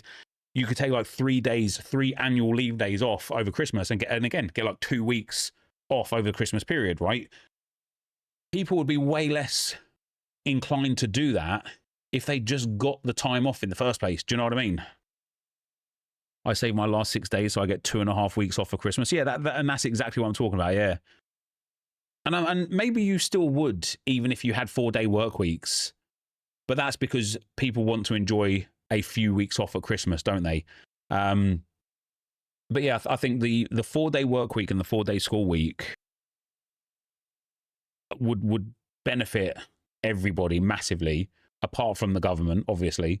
But also, like, homework seems to be, and again, I've I read up a little bit on it, but homework just seems to be, it's well, studies have shown that it has almost zero benefit academically to students. And so I sit there and think, like I say, my daughter gets about 5 hours of homework a week. And I just think she's already at school so much. Like, that's an excessive amount. And then, like, for, okay, this is a choice here now, but my daughter does dance on Wednesdays, musical theatre on Thursdays, dance on Fridays, dance on Saturdays, and ballet on Sundays. That's 5 other days where she's now doing even more things, right?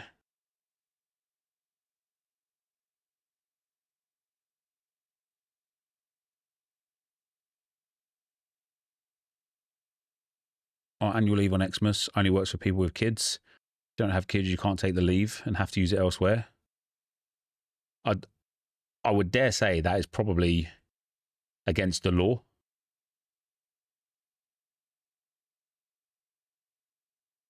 Homework is a joke. They used to tell me so my parents could see my progress. Isn't that what parents' night is for? Never understood the concept. I just hate, like, even the words that you say for it. Homework. Homework. Not home studies. Not home education. Homework. And it takes me back to my point originally of school is there.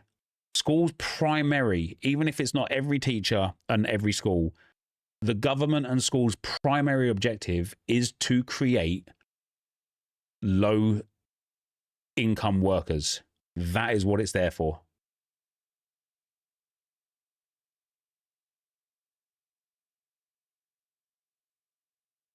Yeah, family time is so much more impactful. You see a lot, Matthew, don't you, with people that like take their kids out of school for a week, take a massive fine, but take them on a trip that is more educational than anything they could have ever learned at school, right? Like, life experiences are like far, far, far more valuable.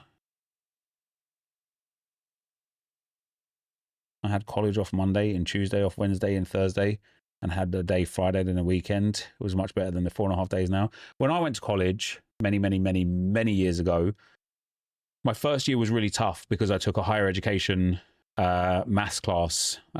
So I did like more, like I did a university course at college. But my second year, I'd finished that. And I just did, what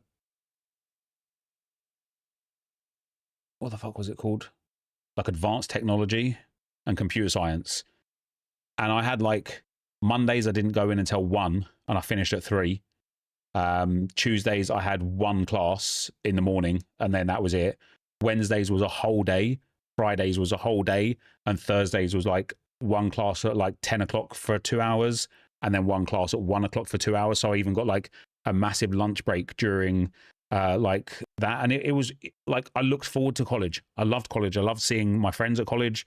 I loved being in, like, just being in town in Croydon for college, and actually like being in and around town and being in and around people. Like, pretty hard to disagree on the low income.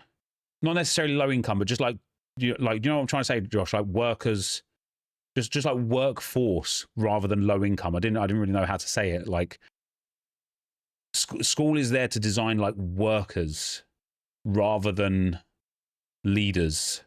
That's probably like more what I'm trying to say.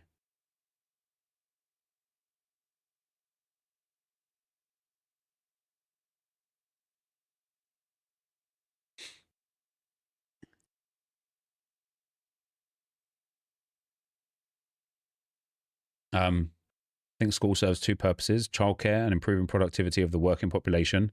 You can make your entire population incredibly intelligent. The country as a whole would absolutely thrive because the creativity in business centers would improve enormously. If you make a thick workforce, they need more training, make more mistakes, have less ambition and less tendency to work hard. And I absolutely agree with that. But like, maybe this is me being overly cynical. I don't think the government wants people that would thrive. I don't think they want people who are creative. I don't think they want people who will succeed. I genuinely think they want people who will just work, like just unquestionably work and not push back. That's what I feel. That's what I think. I do think that some of that runs into desire to create a population without critical thinking, though. It becomes far easier to manipulate. But unambitious people will not work.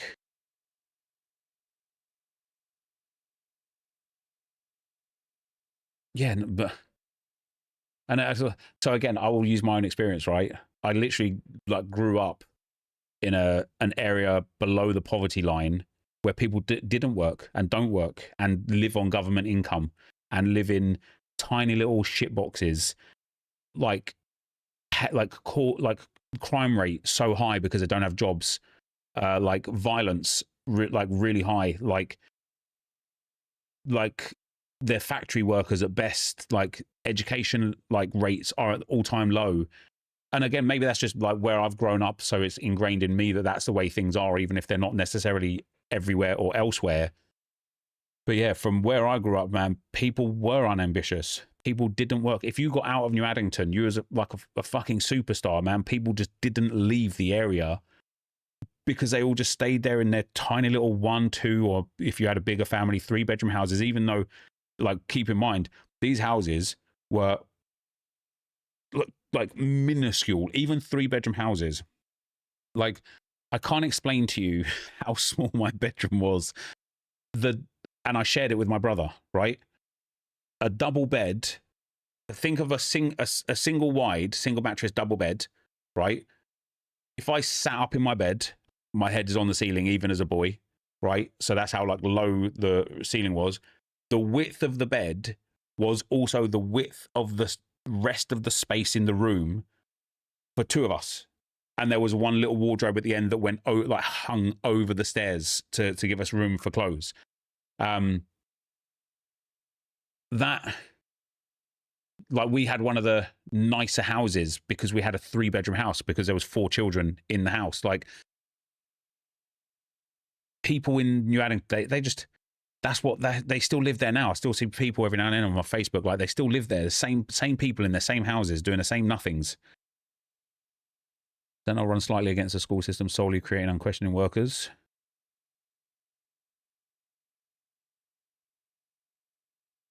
What's that? I think I've led on from what I was saying before. Did I play football at Queen Elizabeth or Fieldway or Milne Park? Yeah, all of them. Queen Elizabeth's the most. That was the one closest to the corner shop. If they aren't working, but that's why, like, I just think that low, that's why I said low income, but it's not really low income. It's just like low level.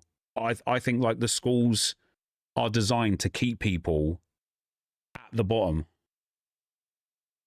and some of like, yeah, that's what I think. That's what I feel. I just think that like I just think the government wants people stamped down as much as possible. I think society is. I don't think schooling is. Yeah, so I suppose like that's in that sense again, isn't it? Like, I think school teachers want people to thrive. I think the schooling system doesn't, which is dictated to by the government, which I don't know if you could call them the same thing as society or whatever, but I think I was thinking about this. I can't remember what I saw the other day, but I was thinking about this again, like from my own personal experience. It's so there's a guy that I watch on YouTube that talks about like the social economy and the housing market and cost of living prices and things like that. And he's a really smart guy, and he came from nothing and he made millions, like trading. Basically, he was a trader and he made millions, and he's lived through all different facets of life, from first of all being below the poverty line and all the way up. Yeah, Gary's economics. Yeah, he's just like, I resonate with everything he says all the time. And one of the things I watched something from him the other day, and I sat down and I was thinking, like, if I didn't have the success that I had, I would never know how to teach other people how to be better at leading their lives, not living their lives, leading their lives from like a kind of like low income perspective. And I think that's one of the things that there's not enough content around, is literally and again, this is where it comes back to thinking about schools, but it's literally teaching people how to live better, even if you've got low income. And that's what I said before, right? This is why I think teaching like survival instincts, teaching things on like growing your own crops and things like that should be like a priority, because if you can build something from nothing, you can live whatever life you want. Whatever life you want, if you can build something from nothing. Nothing.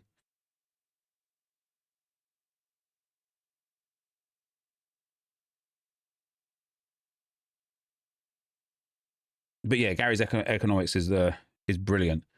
And you know, he like when he fights with people like that are just these like silver spoon idiots that genuinely don't know what it's like to have nothing. And it frustrates me a lot as well, like how the taxing system works. And you know, I understand like you can't just tax the rich because they'll just go somewhere like that doesn't tax them as bad, right? So you know, they don't tax these massive corporations. There's a reason why there's Google America and Google Ireland. There's a reason why there's not a Google England, right? And that's because the tax benefits for being based in Ireland is way better than being based in England.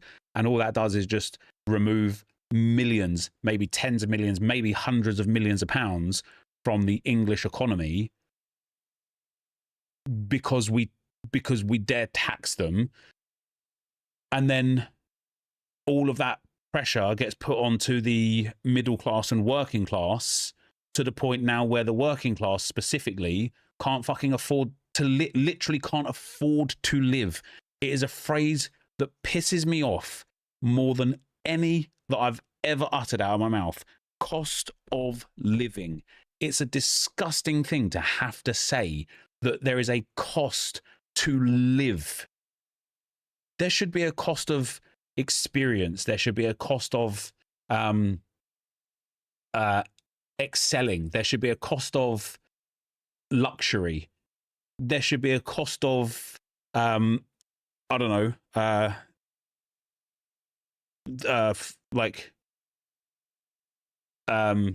what's the fucking word? I can't think of it. There shouldn't be a cost of living. There shouldn't be a cost of living. It's crazy.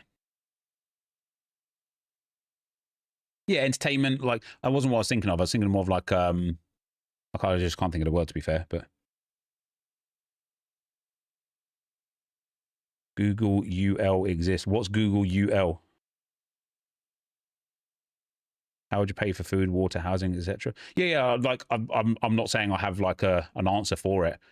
I just like, so the way that you would pay for that, like Josh, like, is by taxing like global corporations, like, you know, like EA made how many billions of dollars, and now, okay, granted, they're not in the UK, so to speak. I think there's enough wealth in our country for people to not have to worry about food, water, and housing. I just do.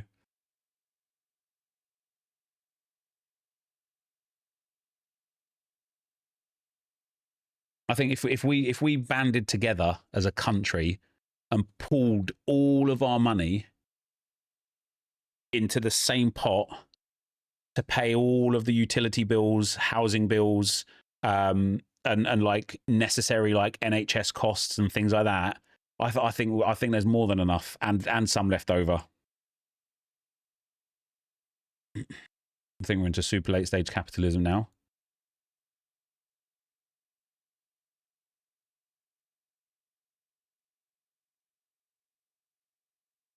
Why should we need to, though, when other people get handed everything to them? Because you shouldn't ignore the needs of the worthy because of the greed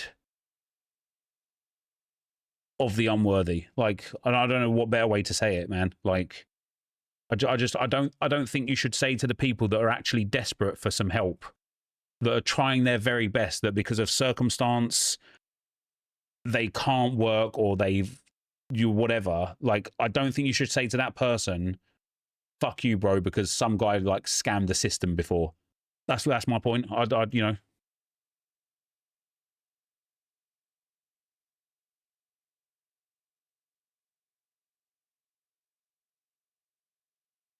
Perhaps Jarl could start by getting rid of the entitled monarchy Jarl have. Your country has needs but rich families who are rich just by birth. Yeah, I mean, I'm presuming that you're American by saying Jarl. And whilst I'm not disagreeing with you that the way the royal family is run is monstrously expensive for, I would dare say, nothing. You, like, stay in your lane. Like, if especially if you are actually American, if you're not, maybe not, but if I suppose if you're like Australian, then you are also part of our like royal family or whatever. Crazy Nep, sorry, that doesn't work as it encourages people not to work. I disagree. If people didn't have, see, here's the thing, right? Now, maybe I'm living in a fantasy land, right? But if people didn't have bills to pay, right? If you didn't have to work, would there be people that didn't work? Yes. Right? Even though people do have bills to pay, are there people who don't work? Yes. So having to work or not having to work isn't the fundamental reason why people do or do not work. However, if people didn't have to work, if people got the bare minimum just because, and we've talked about this before, but I'm talking about heat, light, power, and food. I'm not talking about nice luxury TVs or houses. I'm talking about like highly economic living, no, highly efficient living, where it's like you live in a small space, but you have water, you have, you know, whatever it may be, food stamps or whatever, but heat, light, power, and food. If at that point, that's everybody's like baseline, right? If at that point, that's everybody's baseline, although you might not see so many people working to work, what you would see is you would see people thrive in creation, right?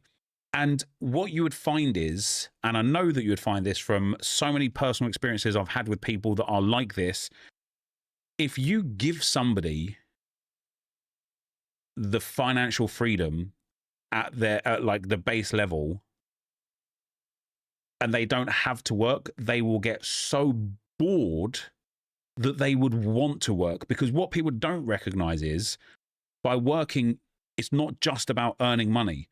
You build your social life, you build your habits, you build your friendships and your relationships through work.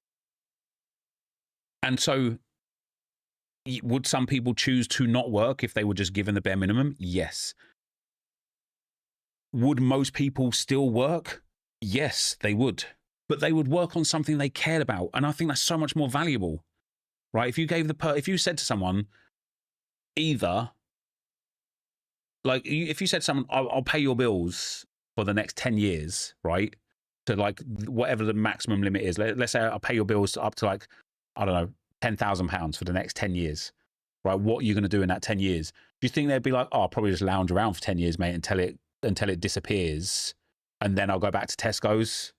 Or do you think they're going to go, well, fuck me, I've got 10 years now to like build what I want. I'm going to try this. I'm going to try that. I'm going to try, and it would just help the economy anyway. It would help the country would thrive because people would start working on things that they wanted to work on, not that they were kind of obligated to work on just to make ends meet. Lost touch with how lazy the jobless are. They'll sit for 40 years and do nothing. But this is my point, though, official aces. They already do that, right? They already do that. They already take that cost of living from the government by way of like benefits, housing benefits and whatnot. So by making that the bare minimum for everybody would surely increase productivity.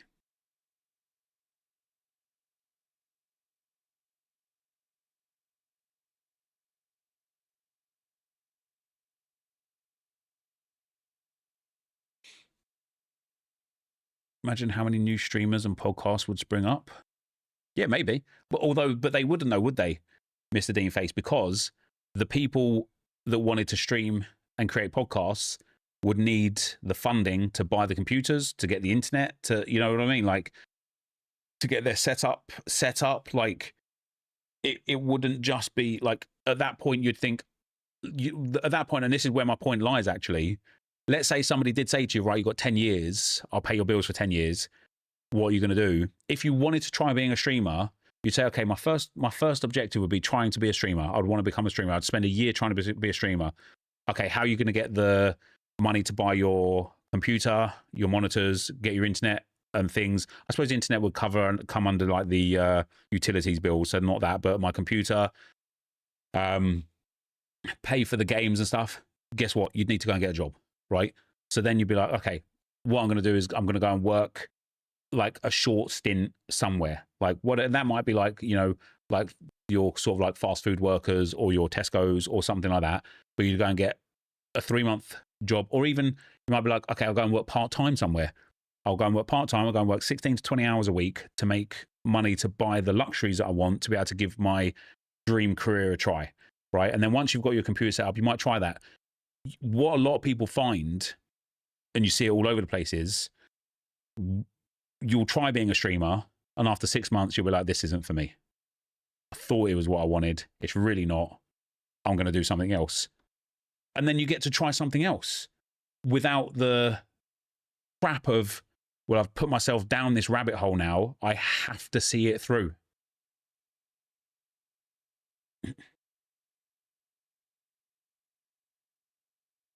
Anyway, guys, I can hear my son crying and my boys are home and my daughter's going to be going out soon. So I'm going to have to cut it short there. I wanted to do more today, guys. I wanted to do MFL and So Rare, but we're going to have to attack that tomorrow. I'll be back later on this evening for some Arc Raiders. But for now, great conversations. Catch you later.